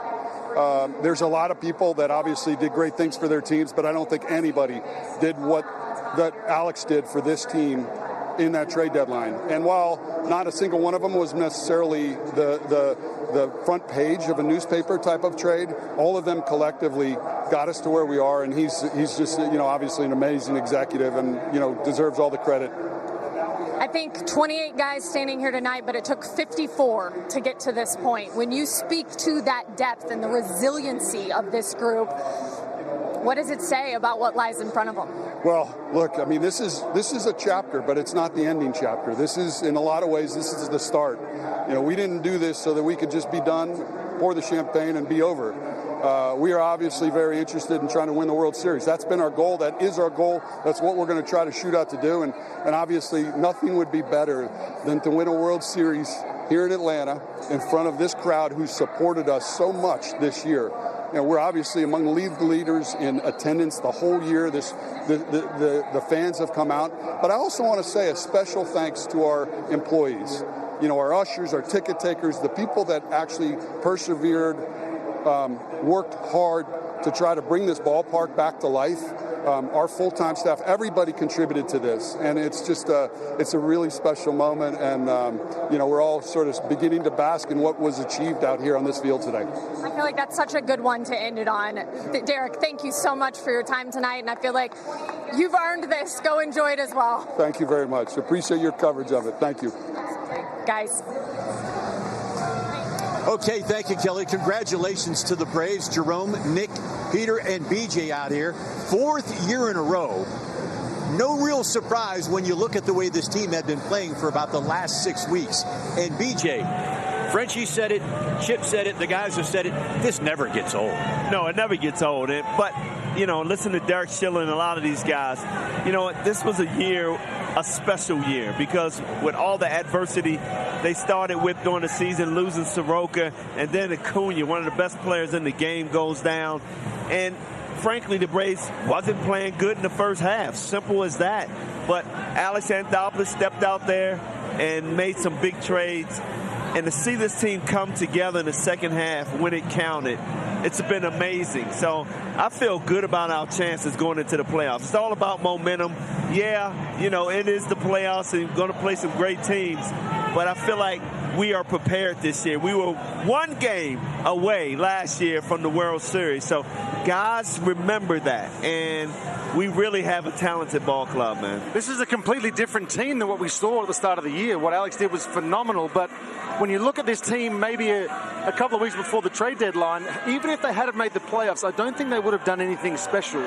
When you look at what this team's done over the last 2 weeks, you get a real sense that they're starting to believe in themselves. Everyone out here is starting to believe in them a little bit. The starting pitching has been nothing short of amazing. So that's given you confidence. You go into the first round, it's really about pitching and defense. You've got to scratch and claw for a couple of runs, and then you can win a few ball games. So I really think that this team thinks that they can do some real damage in the playoffs. And this is just the first step, right? You have to win the division title first. You have to get in. We said this halfway through the season. They were not going to win a wild card berth. You had to win the division. Right. How do you win the division? You have to get on some sort of tear at the end because they were playing 500 baseball. Everybody wrote them off. The odds going into the All-Star break were not in their favor. They didn't look like they were going to get a playoff spot. Didn't look like they were going to win the division. All of a sudden, things turn. The script is flipped, and this team is playing really good baseball. Yeah. So you feel good about how everything's going right now. I'm so happy for all of these guys.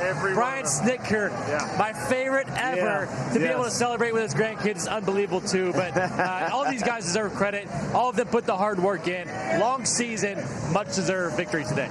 This is the 4th year in a row we have seen the champagne flow in that clubhouse. And the 4th year in a row, we have seen Brian Snitker get all teary-eyed. And I love that about that man. He wears his emotions on his sleeve. He is such a genuine, great human being. Everybody loves that guy if they know him. I'm so happy for him. The timeline of this season, as you guys have alluded to, was remarkable.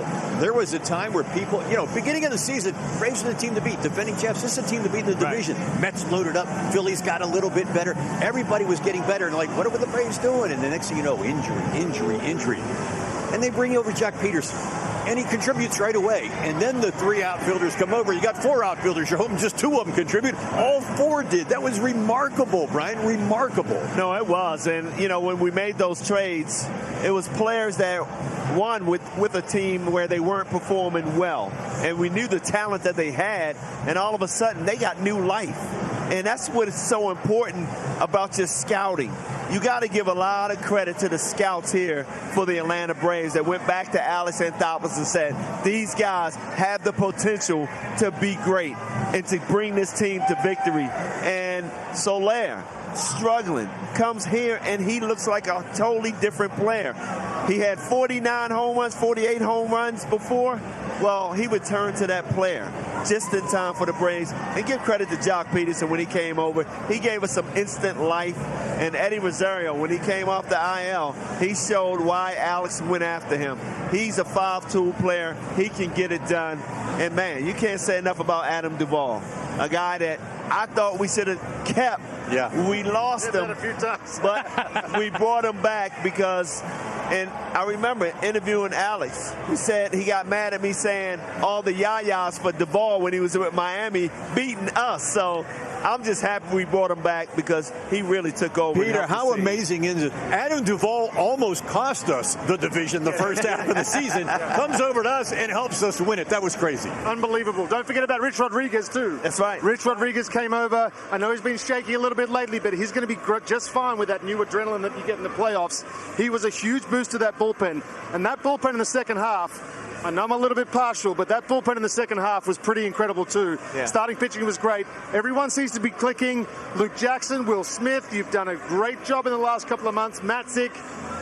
Those guys are going to be okay, and they're going to be well rested. Let's not think about, we have a Mets coming in for 3 games. We don't have to throw our A squad out there. Just get your at-bats. It's almost like a spring training. Get yourself ready. There's no wild card games. We get to sit back and watch everybody else beat up on each other and see who comes for us. And I want to make one point, too, is as far as the guys that came over at the deadline, obviously Jock Peterson, he came over and brought new life to them when they needed it, when Acuna got hurt. But one big thing that I can't think enough about when I look at this season and how it turned out with Jorge Soler was the fact that Rosario was on the IL when he came over. What did that do? That allowed him to play every day, Soler that is, to really get comfortable and find his groove. If Rosario's healthy, now you have to find at bats for 4 outfielders. They didn't have to. Soler gets his at bats every day. All of a sudden he takes off. Jock tailed off a little bit, but has had really big at bats and pinch hit situations, which I think is going to prove big in the playoffs too. So that's all that's going to be big, but everything has worked out perfectly since the trade deadline. You know, Soler started to hit about the last week and a half over in Kansas City. And they're like, do we take a chance on him? What do we know? And to Nick's point, he started getting those ABs here, and he just flourished. I want to follow up with you, Peter, because you hit the nail on the head. Look, it has been a ride out at Six Flags for Will Smith this season.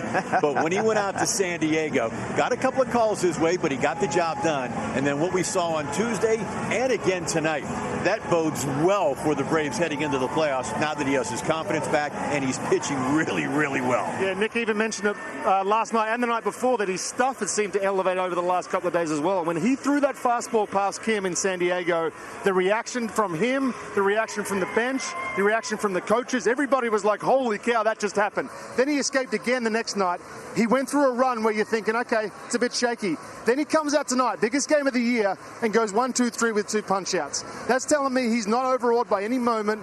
He's ready for these playoffs, and he's found something in the last couple of games that means he's going to be locked in a little bit. These playoffs are going to be phenomenal.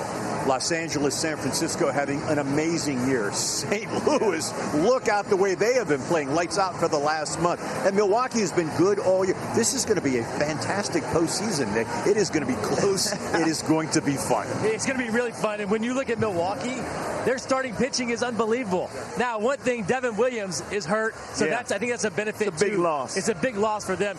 But all the way through the playoffs, you're going to have to play good baseball. You're going to face good pitching. You're going to face good teams who have done it before. So is it going to be easy? Absolutely not. But like you said, BJ, this team, I think, is going to play with a chip on their shoulder, too, after last year. You know, what's the amazing thing is St. Louis got so hot at the end of this season, that's the team you don't want to play in that wild card one game. Yeah. And it looks like L.A. may be that team. 100-win season, and you got to play a one-game elimination playoff game. About it. It's going to be tough for those guys, and San Francisco's been amazing. So we went up there and handled San Francisco. I like our chances. You know, Milwaukee, yeah, they got good pitching, but the loss of Devin and the way they lost Devin, to me, hurts that team. The mentality of that team going into the playoffs, because they know they lost a key guy that they relied on all season long. So that plays with the psyche, and I think the Braves will take advantage of that. You go from such the high of winning the division to waking up the next morning and finding out effectively your Luke Jackson has been eliminated from the playoffs and you cannot face him in round one. I mean, that's got to be devastating, first of all. Kind of like you saw the wind go out of the Phillies after game 2. You kind of knew that they weren't into it. They could tell that they were really up against it. I feel like that's going to punch Milwaukee in the face.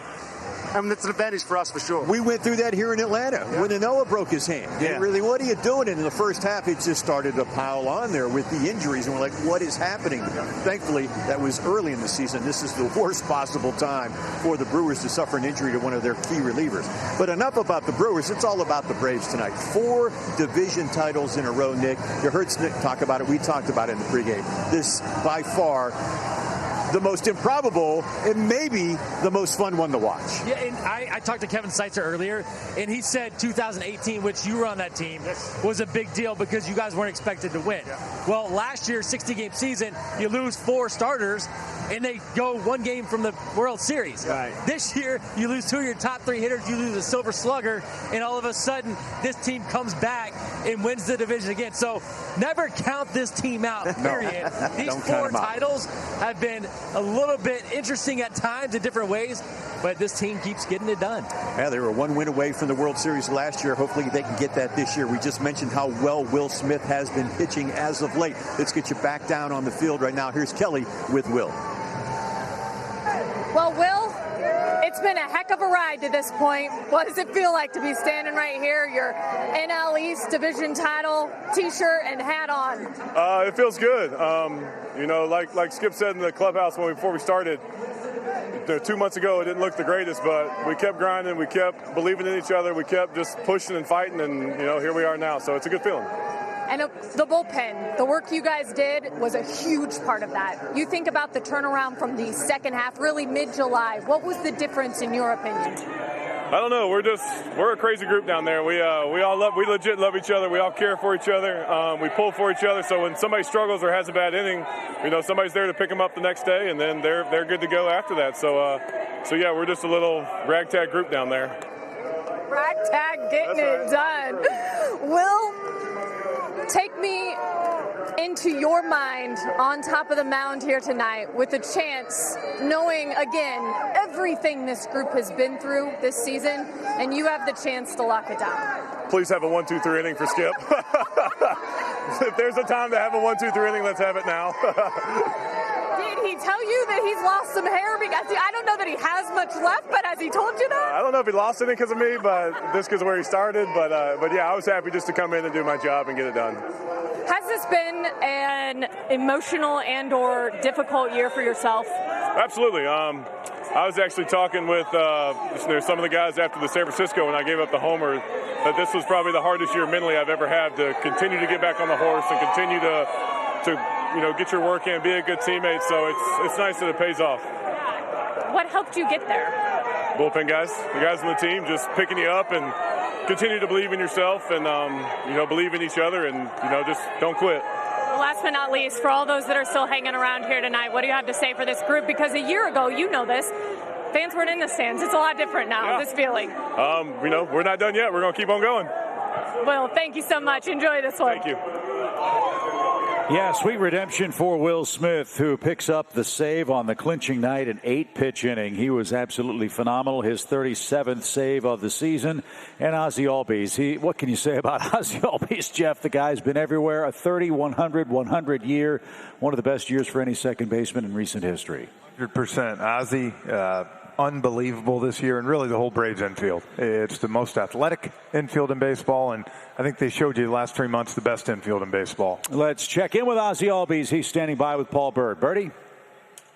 Incredible year for you. You pretty much did it all. You broke a record at 24 years old with 30 home runs, 100 RBIs. Unbelievable. How are you feeling right now? Oh, feeling great. We just won the division. That's what all matters right now. And we're going to have to go and take care of business right now. So that's what all matters right now. I love taking care of business. You do that every day with Ron Washington and others. How about the fun this team has? Always. We always have fun, and we're not going to give up. Everybody thought we were going to give up. No, we're going to keep playing hard every fucking day. Sorry, we got to do that again. You can't. No, we got to do it again. Roll with it. I'm a little dizzy, sorry. But we got to do that every day and just keep going. Your brother is here. How excited is it when you saw your family and everybody gave the hugs? Yeah, so it's really excited. And he called me and said, hey, I want to be there for when you guys clinch. So all he did was fly in, and I'm really happy he's here with me. How excited are you to see your brother? I'm excited. It's a great game, and it's a lot of fun out here. And I'm excited to see my brother win the NL division. I love the pride you have in your family. Thank you for being an Atlanta Brave for a long, long time. You're so fun to watch. Ozzie Albies, everybody. I'm sorry about that. Yeah, you heard Ozzie. We're sorry about the language. It's live TV, but you can understand the excitement of the Braves' young second baseman here in Atlanta tonight. Go get him, Ozzie. Go get him. Well, Ozzie's not the only young infielder who's had a great game and a great season. Austin Riley. Folks, he's the MVP in my opinion, right, Paul Byrd? Austin Riley, he walks up to the plate, and my goodness, they're chanting MVP. How about the year that you've had? I've been truly blessed. I really have. All the hard work and preparation of, the constant battle of this, this game of failure. To finally see some consistency, it's super nice. Snicker said he's so proud of you, this team, what the guys have accomplished, bouncing back after a really, really tough year. What does that mean to you, the way this team handled the adversity that was thrown at them? It was, great. It was a strange year. It really was. Just the injuries and, when we couldn't get over 500 and, finally got that, got over it and was able to breathe a little bit. I think that's, we were able to just trust ourselves. And, this team, we have the team. We really do. I truly believe that. So I'm pumped. Is this the best infield in baseball? I'd say so, no doubt. No questions.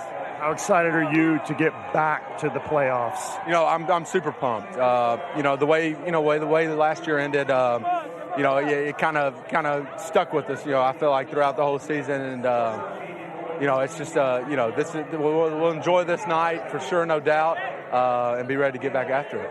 Go have fun with your teammates, man. Awesome stuff. Way to go, Paul Byrd. Love to see the guys out in Chattahoochee Falls. There's a Braves bullpen crew. That's become a traditional picture these last 4 years here in Atlanta. And you guys make sure Paul Byrd doesn't go swimming with you. I know that's something Paul Byrd likes to do when the Braves win the East. And that was the story tonight as the Braves subdued the Philadelphia Phillies for the first home sweep of this 2021 season. 100%. That bullpen deserves it. As we said, early in the year, they had their struggles, but they, as a group, the last 3-4 months has been dominant and a main reason the Braves won another division. So smoke those cigars and enjoy Chattahoochee Falls, boys.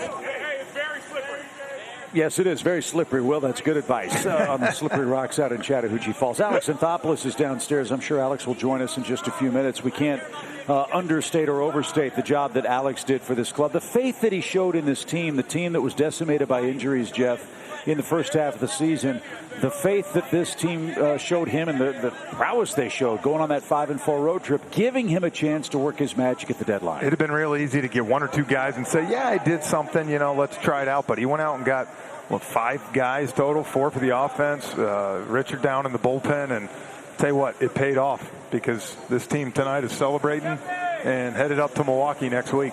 Yeah, when you factor in the fact that the Braves didn't get over 500 until the 109th game of the season. I can't remember a team that won a division that muddled around 500 so long as the Braves did. But what's the old saying? 54 games really decide your season. Everybody wins 54, everybody loses 54. It's the 54 in the middle that make the difference, and those were the 54 that did that for the Braves. Yeah, they did. Finish right. You know, it's not how you start, it's how you finish. And this team, really, the last 2 months kind of showed why they were the best in the East. So we set our sights now on the New York Mets for the final weekend, then the Milwaukee Brewers, Jeff, in a playoff series that will start at American Family Field a week from tomorrow. Should be great. 3-3 during the season. Braves went to Milwaukee and took 2 or 3. Milwaukee came here to Truist Park and took 2 or 3. So, look, it's going to be some great pitching matchups, a lot of big arms. And, you know, I mean, they're very similar teams. It should be a great series. I think it's 2 very good teams. And for the Braves, who are coming in hot, that's not the case for the Brewers, who've had their hands full with the St. Louis Cardinals. It's been a struggle for them. And, of course, they lose Devin Williams. That's a big loss for them. That's a big loss. They got a good bullpen, though. Even besides that, they got a great bullpen. And that's the tough thing. You talk about how do you want to go in the postseason? Do you want to be, you know, like the Braves are here, full steam all the way to the end? Well, the Brewers have kind of had a cakewalk now for 2 months. Even though the Cardinals have gotten hot, they still were up enough that it didn't matter. But, you know, we'll see how they respond. They have to go out to L.A. for 3. So the celebration continues at Chattahoochee Falls and here at Truist Park. We're going to step aside for a quick moment. Let's send it to Jerome out on the Plaza stage. Jerome? Well, first it's Champaign, then it's the water in Chattahoochee Falls. Either way, they're getting drenched all night, and the celebrations continue here at Truist Park, both inside the stadium and outside with the crowd around us. Everybody having a good time, Nick, and why not? This team has been absolutely remarkable, and Chip made a great point.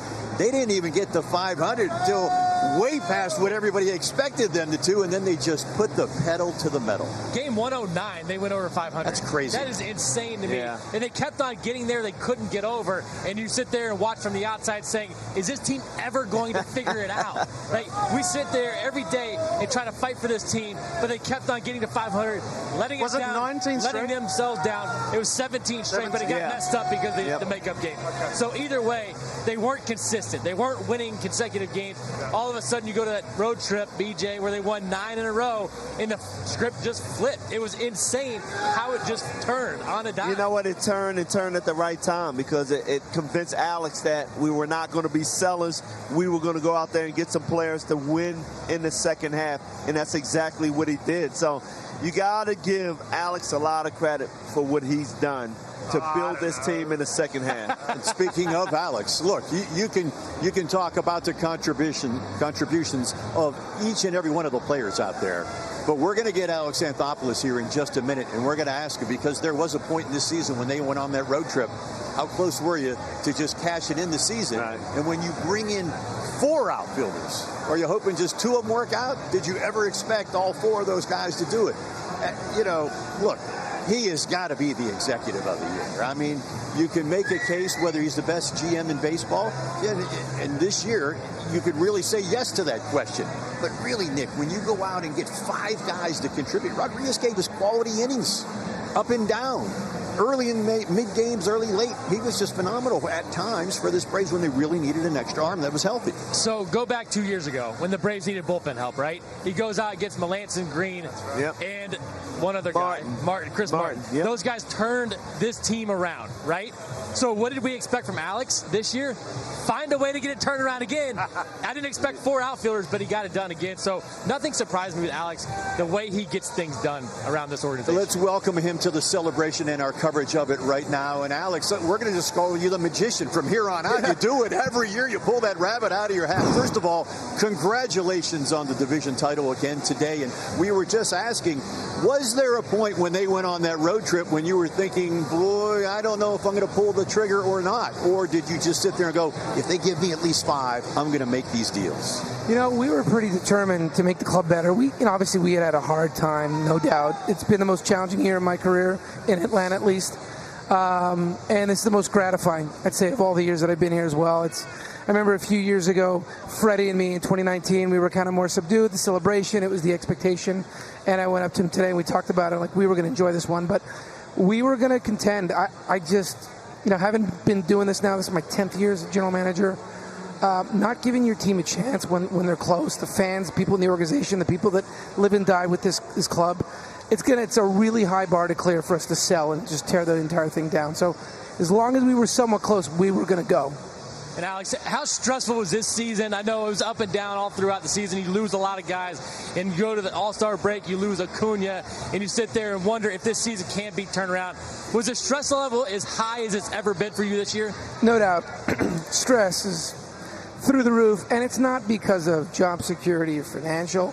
There's a lot of expectations that come with positions like this, and you have responsibility for a fan base. You have all the employees that count on you as well.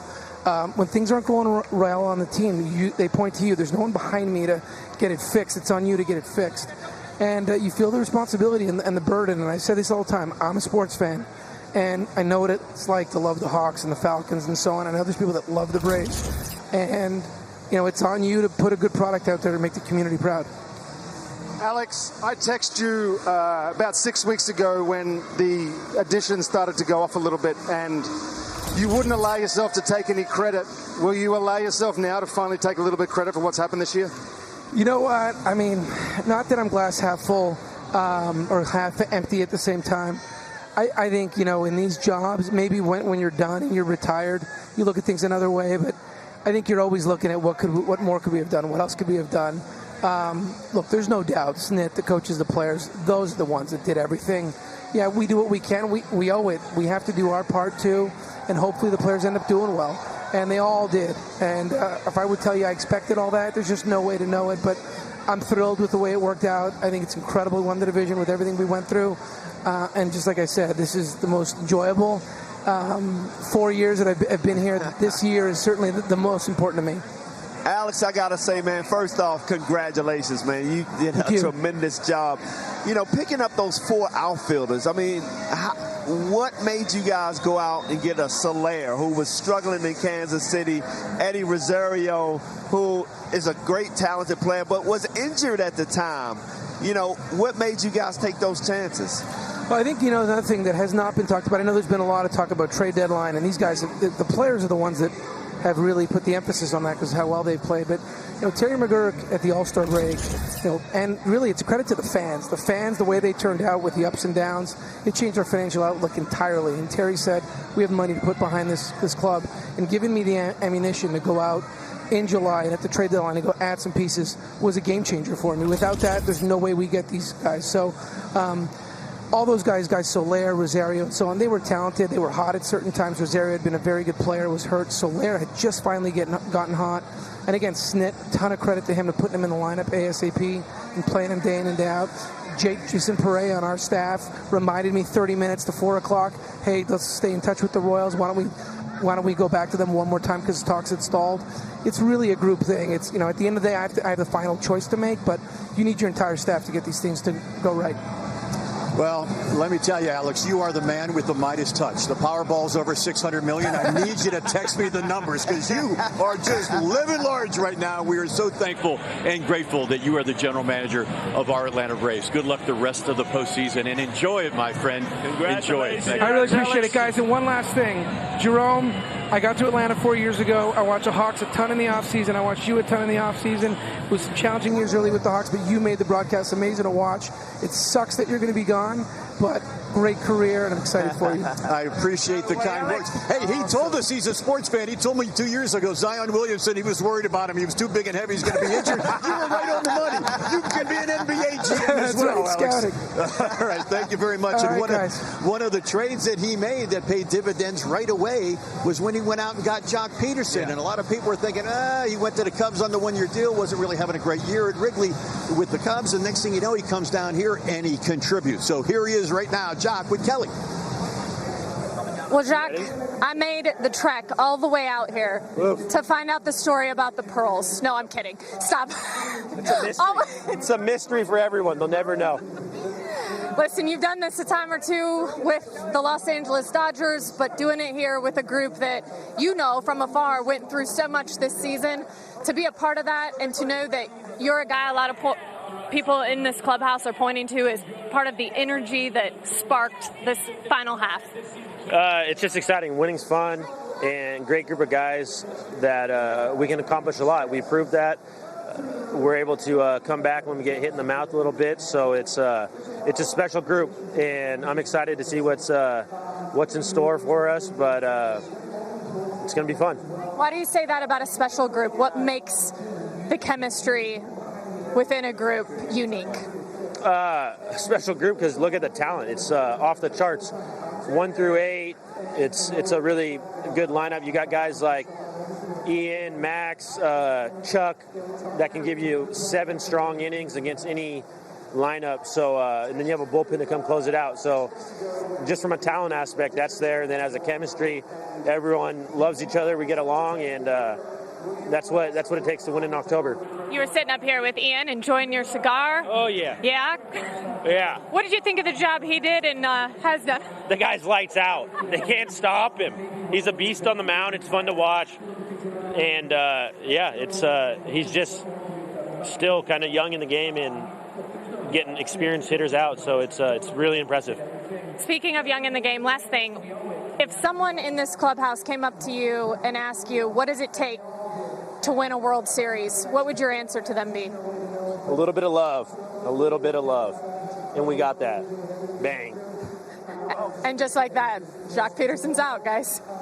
He's a free spirit, and they don't call it Jocktober for no strange reason. A little bit of love, a pearl necklace, and you're good to go. Exactly right. Since the trade deadline, the Braves went 35-19. Jeff, they averaged over 5 runs a game. I'll use a hockey analogy. We talk about that quite a bit in that sport. You get a hot goaltender down the stretch, and even if you don't have the best of records, you can run the table in postseason play. The goal is get to the tournament and see what happens. The Braves have done that. 100%. You look back to the Nats a couple years ago with Scherzer, Strasburg, Corbin. Yeah. They ran with those 3 guys. Well, right now for the Braves, you got a pretty good 1, 2, 3. So if you're able to do that, get a couple of those relievers hot, throwing like they are. I mean, look, let's not overstate. Great thing seeing Will Smith throw 8 pitches tonight and have a clean inning. I mean, that, that's got to give him some confidence moving forward. So you got to feel comfortable about the way this team's playing right now. But you know as well as I do, you get to October and you got to be playing good ball. All the highlight shows, broadcasters around the league talk about the opposing team's offense 9 times out of 10. They also then talk about the pitching staff. The part of the pitching staff that's often overlooked is the Braves or Major League team's defense. When you look and analyze what the Braves defense has done, especially this infield defense, and then the outfield, which, as Snit has said, is on its 3rd shift, to use a hockey term again, I think that's a huge advantage for Atlanta going into postseason play. Both offensively and defensively, they almost set a record with 4 guys hitting 30 home runs. And as you said during the telecast tonight, Riley 3 errors in almost 90 games. Dansby 3 errors in 100 games. Yeah. I think that's kind of unprecedented in this day and age of Major League Baseball. Well, that's why it continues. It's the best infield in baseball. Just from an offensive standpoint, look at these numbers. Besides the Giants, they're 2nd in OPS. But like you said, you throw the defense in there, and the fact the last 100 games, pretty much 6 errors on the left side of the infield. I mean, there's no free passes for this other team. They got to earn it, and that's one thing these pitchers know. They have the confidence. Put the ball in play. Let them play. What do they say in baseball? Be strong up the middle, and there are not many teams stronger than the Braves up the middle with shortstop Dansby Swanson, the hometown kid, standing by with Paul Bird. Bertie? You're kind of a winner wherever you go. This is playoffs again for you guys. What's the difference in this year with the adversity versus the others? Well, I'm appreciative of you saying that. I've been blessed my whole life to be a part of winning programs, winning teams. Learned a lot about how to win. Been taught how to win. It's not just something that happens. It's learned. It's a day in and day out thing, learning how to win. So I'm blessed to be here. I feel like right now we're in a really good position. I feel like we're playing some of our best ball going into the postseason, which past couple of years I don't know if that's necessarily been the case, but we're in a good spot. Our pitchers are throwing the heck out of it. Our defense has been great, and I feel like we're still putting at bats, together 1 through 8. I feel like we've been put together, good at bats, so that makes us a tough lineup to get through. I asked this to Riley. I'm asking it to you. Is this the best infield in the game? I don't like answering that question. So that's not for me to answer. I think that's something that I feel like that mentality is what makes us, who we are, because our job is to go out and perform. Our job is to work to get to this point, to be able to perform how we are. So we're just going to continue to put our heads down, work, and do what's necessary in order to take this team as far as we can. Last one. What's it like playing for Brian Snitker when you're struggling and then when you do great? in general? What does he bring? Got your back every day. I feel like whether you're doing good or bad, he's going to put you out there and give you a chance to be successful that night. I feel like him being the manager and leader of our team for the last 4 or 5 years has really kind of led us to this, because he allows us to go out, police ourselves. He allows us to hold each other accountable, and he allows us ultimately to go out and play for what's on the front instead of what's on the back. So he's been tremendous for us. Like I said, I'm blessed to be here. I'm so thankful. This is an amazing place to be, and I'm thankful that the good Lord put me here. He always works things for good. So here I am. I'm going to keep doing what he asked me. So well done. I'll let you go celebrate with your teammates. Well, Ian, a lot's being made of a 4th straight division title tonight. You've been part of the last 2. Does this one feel any different? Yeah, this feels a lot different. It's great to have the fans in the stands when we clinch, and they definitely brought it tonight, and I think that's a big part of why we're able to pull through. Put in words the emotions for you tonight, being the guy that really got to set the tone for this game. Yeah, I mean, we talked about it before. I think I got my feet wet last year. We're near the pond, so that's a good reference. But, yeah, I think that was a good experience, and that definitely helped me tonight. It's nice. Our offense jumped out to an early lead, and, the bullpen was lights out. So we got a great group of guys, and we're excited going forward. What do you point to, whether it was a game or a moment this season, where this team was able to finally, for instance, break not only the 500 mark, but really gain traction and turn this thing in the right direction? Yeah, I think that was it. It's probably when I was hurt, having to watch these guys, and, they put together a great series going to New York, going to Philly, and, we kind of hit a stretch while I was out, and when I came back, it was just kind of filling my role in, and, Alex did a great job bringing guys in that, could change it up a little bit. And I think they spoke for themselves with the offense and the defense. And, we're super confident in this group. I feel like you're smirking just a bit because you talk about guys that come in and kind of change the dynamic of a clubhouse. We just talked to one. You're sitting next to Jacques Peterson. What has he meant to this club? Oh, he's been everything. Yeah, he's been awesome in the clubhouse. And, he's a guy that can bring everyone together, and that's what you need at this time of year. And, I think it showed. His personality, the way he carries himself, it definitely gives the team confidence. I want to ask you one last thing. When it comes to the 1-2 punch that you have in Charlie Morton and Max Fried, and you look at yourself tonight, wherever you end up being in that rotation postseason, but what do you think of those guys that have really kind of stepped up in the biggest moments, right, to get you guys to this point? Yeah, I told them they set the tone. I was just trying to match what they did, and they take a lot of pressure off all of our guys. For them to go out and do what they did against the Phillies team, that was, coming into the series pretty hungry. They knew what they had to do, and for those guys to take care of business was fun to watch, and I just tried to do what they did, replicate that. You pretty much held court. Yeah, and lastly, who's the first call tonight for you? Who's that person that you're so excited? I mean, I know everyone's watching, but just to walk through this night with them, who is that for you? Yeah, probably my parents. Yeah, my girlfriend's here, so she gets to experience it. Yeah, and she wasn't here last year too, so hopefully my parents are able to come out to the playoff series, and it's exciting. We've kept you long enough, Ian. Thank you so much for hanging tight with us. Go back and celebrate. Thank you. Great job, Kelly. Ian Anderson, since coming back from the injured list, 3-0, a sub-4 ERA, 4 career postseason starts, 2-0, a sub-1 ERA. Jeff, he too, another Brave, peaking at the right time, it appears. Yeah, you got to love his last 2 starts were just absolutely outstanding, and going into the playoffs, that's what he's going to have. He's going to have that momentum to build off, and like we said, we got to imagine he's going to be getting the ball game 3 here on that Monday afternoon. And it's apparent in September that the Braves starting pitching, Charlie Morton, Max Fried, Ian Anderson, pitching deeper into the game. That's taken pressure off the Braves bullpen, which means the limited innings they've had to pitch, Jeff, they've been much, much more effective. They, too, as a group, are going into postseason play, where they'll be needed a lot against Milwaukee on a hot streak of their own, and nobody personifies that more than Luke Jackson, who's standing by. Luke Skywalker, how special is this? You've celebrated a few times. What makes this one different? 4-Pete. Dude, just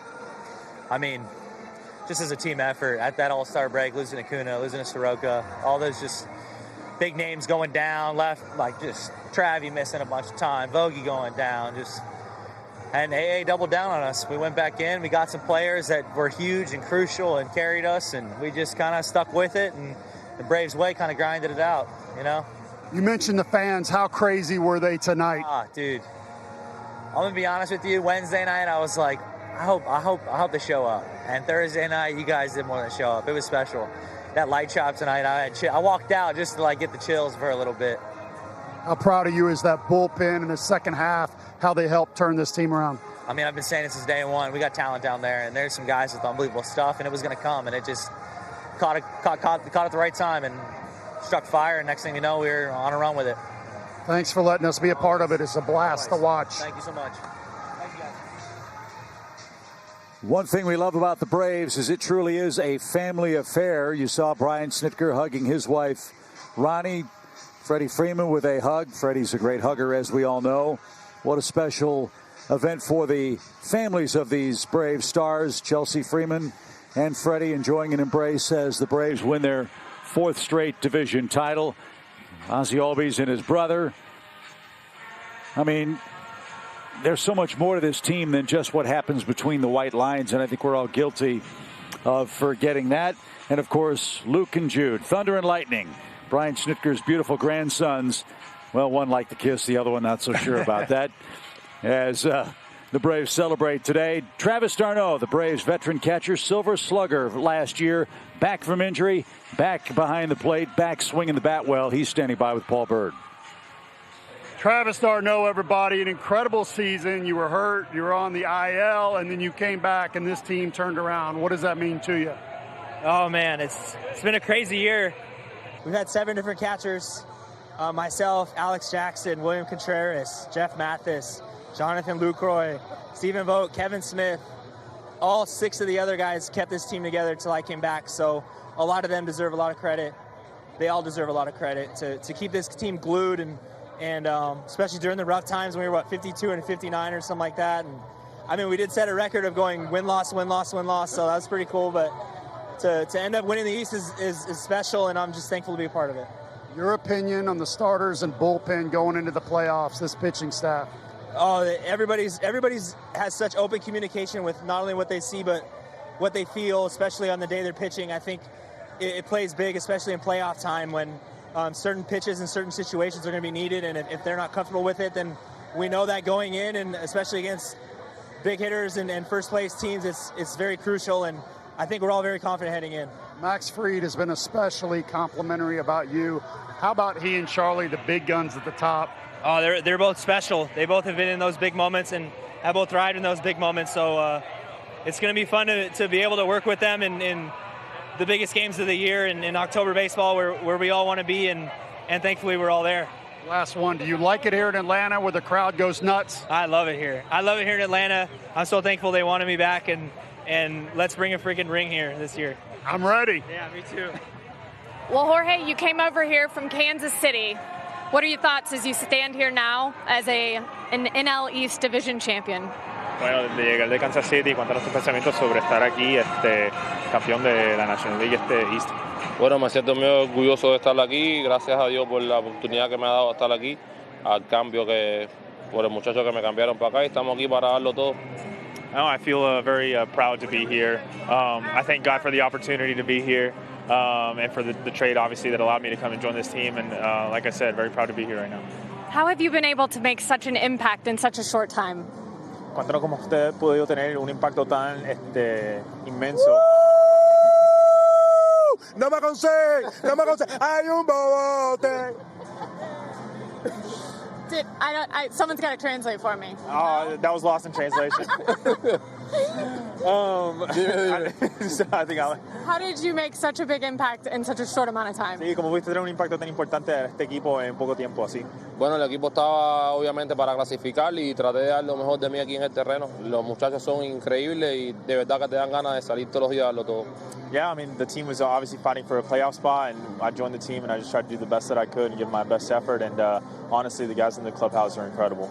Let's talk about one of the guys in the clubhouse who just passed by. What has Guillermo Heredia meant to you and his energy?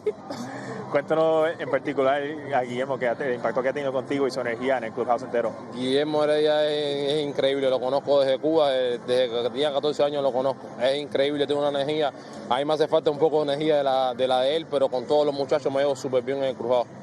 I mean, Guillermo Heredia is incredible. I've known him back since Cuba. I think we've known each other for like 12 or 14 years or something like that.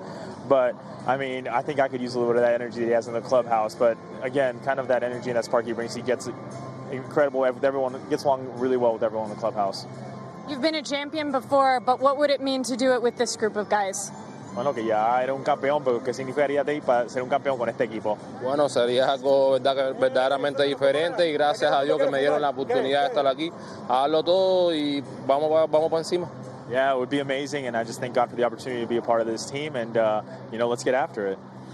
People have really caught on to Soler power here. You like it? Yeah. That'll do it, guys. I watched the players dogpile on the field, but then I came over here and I watched some coaches give out some genuine hugs. What's it mean to you to be part of this coaching staff? Well, it's the greatest coaching staff that I've ever been a part of. This was a trying year, and the coaching staff never let up. We kept going through our process, and this is the reward you get when you stay in the process.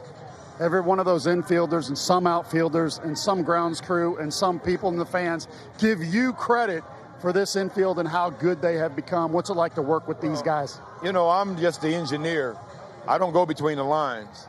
You could be the best coach in the world, and if the guys don't get it and go out there and perform, then how good are you as a coach? So for me, all the accolades go to those players, the work that they put in, the belief in the work that they put in. And what happened? The fans saw the performance. You've been around a while. What do you tell players going into the playoffs? Well, continue to do what you do it when you got you here.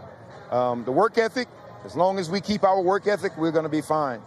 And don't forget now, we was one game away from the World Series last year. Those guys haven't forgotten that. And now we got the opportunity, and we definitely will go and give our best and see what happens. Last one, is this the best infield you've ever coached? It is, because it was so young.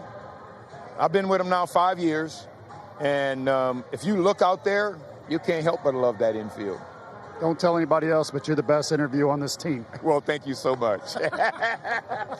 Ron Washington, everybody.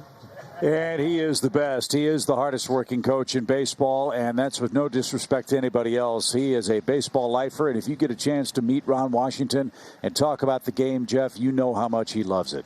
Yeah, he's a huge part of that staff. And like you said, I think how hard he's worked with the infield, and it shows you what type of guy he is. He doesn't want any of the credit. He's telling about the players. And another coach that is out of the mold of Ron Washington is the great Braves first base coach, Eric Young. He, too, standing by with Paul Byrd. I'm going to say the same thing I said to Wash, said to you, players dogpiled. I came over here, I saw the coaches giving out some genuine hugs. What's it like to be part of this coaching staff? Oh, it's absolutely very rewarding. The bond that we have and the struggles that we had all 4 years of making it, winning the division is very special. And then you relay that coming in each and every day and having that same love for the players and the love that we get back from the players is just special. As a coach, this is what you coach for. This is what you come for every day, knowing that guys appreciate what you do and we appreciate what they do. How good is this team now? You struggled early, you overcame injuries, and now, my goodness, you're just putting a walloping on whoever you play. Well, I tell you, this year has been probably for me the most gratifying because of what we had to go through to get to this point thus far. Losing Acuna, losing Ozuna, those two big pieces in our lineup and everything. And then guys come in and step in and doing the best they can and ready, Monte. And then at the trade deadline, Jock kind of came in and set the tone. And I give a lot of credit to Double A and the crew upstairs because they gave an experienced winner that came in the locker room and saying, hey, we all right, and stepped in there. And then when we got those boys at the trade deadline, I mean, the tremendous contribution they've made. And we just told them that we're not finished. So we need some more of that contribution. Are you ready to swing the arms in the playoffs? Well, I'm ready to point and send them around to Wash, and Wash got to wave that arm around so we score some runs. Congratulations. Fun to watch. Thank you, brother. I appreciate it. Thank you. Well, Granny, first of all, congratulations. Another NL East championship here. And for you and this pitching staff, where do we begin on all the ups and downs? Yeah, right. I mean, you turn around and Max Fried and Charlie have been unbelievable, and we all know how what he did the second half of the year, right? And Charlie's pretty much done it all year. But it's that bullpen, right? The bullpen came around, and Will Smith, I call him John Wayne, right? Because, he just never gives up, never gives in, and it seems like he always gets it done. I mean, there's some dramatic times, as we all know. My hair got a little grayer, but you know what? Just like today, he's not going to be denied. So it was a full effort by, I think, the whole staff. How would you describe this year for yourself as far as coaching goes and maybe some of the most challenging work that you've had? Well, I tell you, this one, I've been here for 3 of them. This is my 3rd one, and this is by far the best one for me. There was a lot of challenges, right? I mean, some of these clubs let us hang around. We were just playing 500, and they shouldn't have done that, But, yeah, I mean, we had a couple injuries. We had guys like, Muller came in and stepped up big time, for his starts, and Tukey came in and had a couple of phenomenal starts, and that's what it takes. It takes everybody. It doesn't just take 25 or 26. It takes a lot more. And I wish those guys could be here for this because, they're as big a part of it as anybody. It's funny you referenced John Wayne with Will Smith because I'm pretty sure he called them rowdy cowboys back there. Like, what is it about that bullpen and that group of relievers? Well, you know what? They really came together, right? I think that, there's a huge acquisition with Chavez. He came in and he just goes strike after strike after strike, and is relentless. And I think, a lot of that, how I give Drew French a lot of props, our bullpen coach, because he kept those guys together, and they were truly one big group, and they pull for each other. You don't always see that, and we had some guys down there that didn't necessarily pitch all the time, but when they came in, they did the job. And that's a testament to the whole staff and how they really pull for each other. And of course, coming down the stretch with the rotation was phenomenal. Ian tonight was unbelievable, and he gets better and better as the game goes on, as we saw, right? And when he gets everything going, and it was what a win, and what a championship. Because you brought up Charlie Morton and what he's done this year, and then you think about 2 younger guys in Max Fried and Ian Anderson who do have a taste of postseason, but now they get a look at a guy who has a championship and watch him going into this. What has he meant for the longevity of this group and just them elevating their performances? The thing about Charlie is, and I had Charlie back in Philadelphia before he got hurt, but the thing about Charlie is he wasn't immune to struggles, right? So, I think as a young player, young pitcher, they always seem to want to be perfect. They think if they get hit around, that tomorrow's not going to come, right? And he's a perfect example of a guy who's persevered through a lot, right? And he's actually getting better with age. So I think they see it. There's no change in him. He's out there and he's just making pitch after pitch after pitch. And when you see that, when we're watching the game, and we have all of our starters watch the games. It's like the old Braves way back, right? I mean, when they had the Big Four, Big Five, and they just all were together, and they watched games together, and they talked the game of baseball, and Charlie's been through it all. And, he can lend all that advice to these young kids, and I just couldn't be happier that he's here. And what a big game pitcher he was. I mean, that first game was phenomenal, right? He set the tone. Max carried it on, and then here we go. Ian finished it up. Well, last but not least, just because I'd love for you to shine a light on the job that Snit has done this season, if you don't mind, because I know keeping a group together when they're hovering at 500, and then naturally you got to boost with some guys at the deadline, but it's not easy. No, it's not easy, and he deserves, for me, all the credit, right? I mean, it's difficult, right? And he's the same guy every single day. I'm bouncing around in ninth inning, and things are going a little crazy, and he just sits there and watches the game. He knows, and the thing about what he does for our guys is he lets them go out and pitch, right? So there are certain situations maybe late in the game, and he lets them experience it. And that's huge because you never know what you can do until you're allowed to do it. And he allows guys to go out and experience, like Ian today. I mean, he didn't have a lot of pitches, but we could have taken him out in the sixth. But you allow him to experience that, and we did it with Max, last year and the year before. So these young guys, you learn from going out and experiencing it. Just because it's the third time around doesn't mean you have to take them out, right? I mean, you got to watch the game, and that's what he does, right? We use our experience. He uses experience and uses his eyes to see when a guy might be ready to come out of the ball game. So I love that about him, because that's what I'm all about as well. And they should really be happy that he's a manager here, because he gives them an opportunity to pitch. You know what I love about you is just the stories, the sharing with us. We appreciate it so much. You have no idea. Thank you. Oh, and welcome. Congratulations. Isn't that great? Unbelievable. Thank you. Paul, over to you. A lot of people say that the pink swords and the energy is one of the things that held this team together through the injuries. Bueno, que mucha gente menciona que tu energía, las espadas rosadas y pues tu actitud fue algo que ayudó a este equipo a mantenerse intacto durante, el resto de la temporada. Sí, ha sido algo, muchas personas me han hablado de eso, de mi actitud, de cómo uno hace el papel como atleta, como pelotero, como compañero de equipo, fuera y dentro del terreno. En realidad es mi personalidad, no soy de otra manera. Soy así bien alegre y vengo todos los días a luchar jugando dentro o fuera del terreno. Yeah, a lot of people have mentioned that to me. As an athlete, a teammate, a competitor, I can, they mentioned that obviously my energy has that impact on them, but to me, I can honestly say that that's just my personality. I'm a happy person. I like to come in and be happy and have that sort of rub off on other people, and that competitive nature to come in and do my best and help the team in any way that I can. It's fun to watch. And a lot of people say that you coming over here at the deadline was a big pickup to this bullpen and was instrumental in helping turn this team around. Bueno, que mucha gente habló que tu impacto que tuviste en el bullpen cuando viniste por el trade deadline fue inmenso y que te necesitamos inmensamente. Cuéntanos un poquito de eso, de ser parte de este equipo.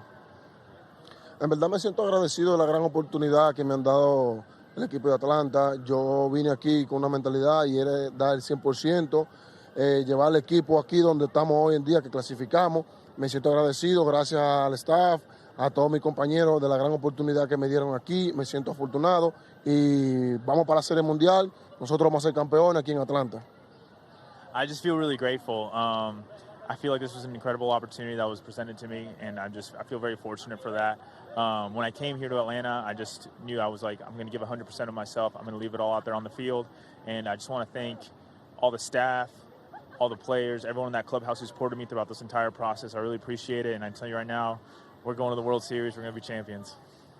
Outstanding. Heredia, Mr. Energy, Rich Rod, incredible fastball, 93% of the time. It is disgusting.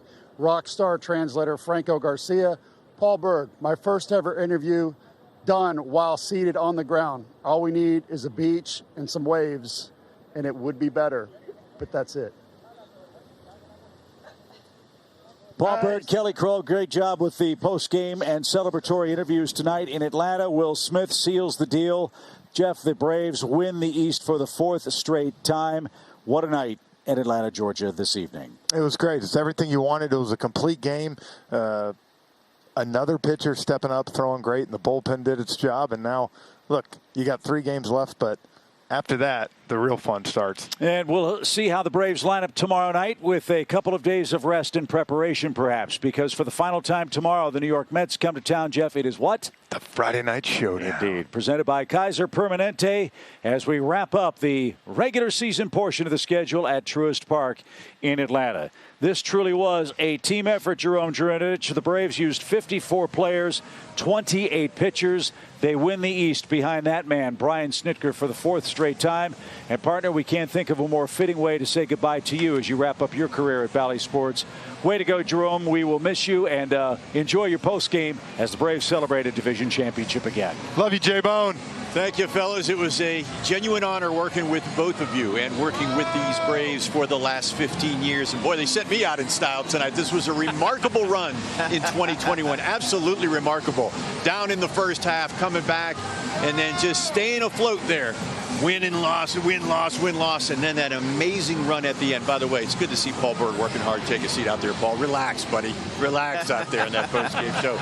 Peter, yes. I got to tell you, there were times throughout the season that you just made me laugh. You made me think. You called Dansby elite, but at the end of the season, you're right on the money with every one of your prognostications. I was close on a few. Dansby was one of them. I had a feeling about Dansby early on this season. Just the work that he put in, the way he looked in spring training, he was making some different swings. He looked like he'd worked on some stuff. And for him to have that period, he worked so hard and he put so much into it. I know he struggled over the last sort of 3 weeks, but for him to turn that around and have the last 10 games that he's had, or 5 to 10 games that he's had, I think we're looking really good heading into this playoffs with him at that shortstop position. Hey, I'm just proud of all these guys who have improved. And that's what you want to see year to year, right? Austin Riley, big improvement. Dansby Swanson, big improvement. Freddie Freeman overcomes adversity early on in the season. Right. This is a long season, Jerome. And to see these guys, yeah, maybe they didn't start out as well as we wanted them to, but to end up the way they've ended up, BJ, is big for the team in general. Well, guys, I have to say and pat myself on the back. Oh, my gosh. That, you knew we couldn't go a show without Austin Riley would be the cleanup hitter at the beginning of the season. You guys said, no way. Oh, he's not ready for it. Oh, yeah, that's what we said. Remember that? It was just fun to watch how he developed during this season. And he was a big part of why the Braves are in this position. Yes, Freddie was great. He protected Freddie, got him going. You got to love what you saw out of Riley this year, one of the big leaders. And my MVP should be Riley. What an incredible run this season has been for the Atlanta Braves. As a matter of fact, they had to beat the Phillies tonight to win the season series with Philadelphia.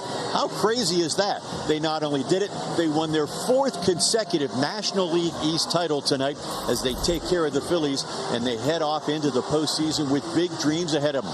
1 game away from the World Series last year. Let's see if we can get that extra win tonight and get to the Fall Classic. How about we take a look back at many of the amazing plays of 2021.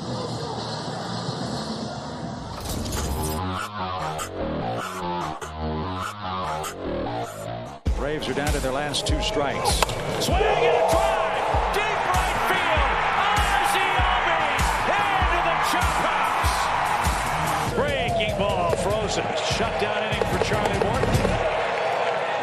He's got it. Rosario has hit for the cycle. That ball's got a chance. That ball's going to fly out. Driven to right field. That ball is down, and the Braves have won it. A swing and a miss. Pitch is hammered. Braves lead it. At the pole. It hits the pole. It's a grand slam for Dansby. A 7 RBI night for number 7. High fly ball. Center field deep. And the track. And the wall. It's gone. And the Braves somehow, some way win this one. What a game.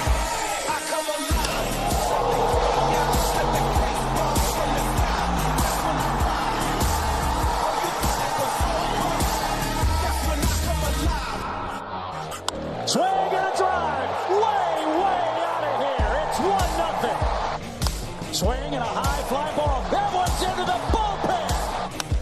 Driven toward right center. Here comes the throw. It is going to be late.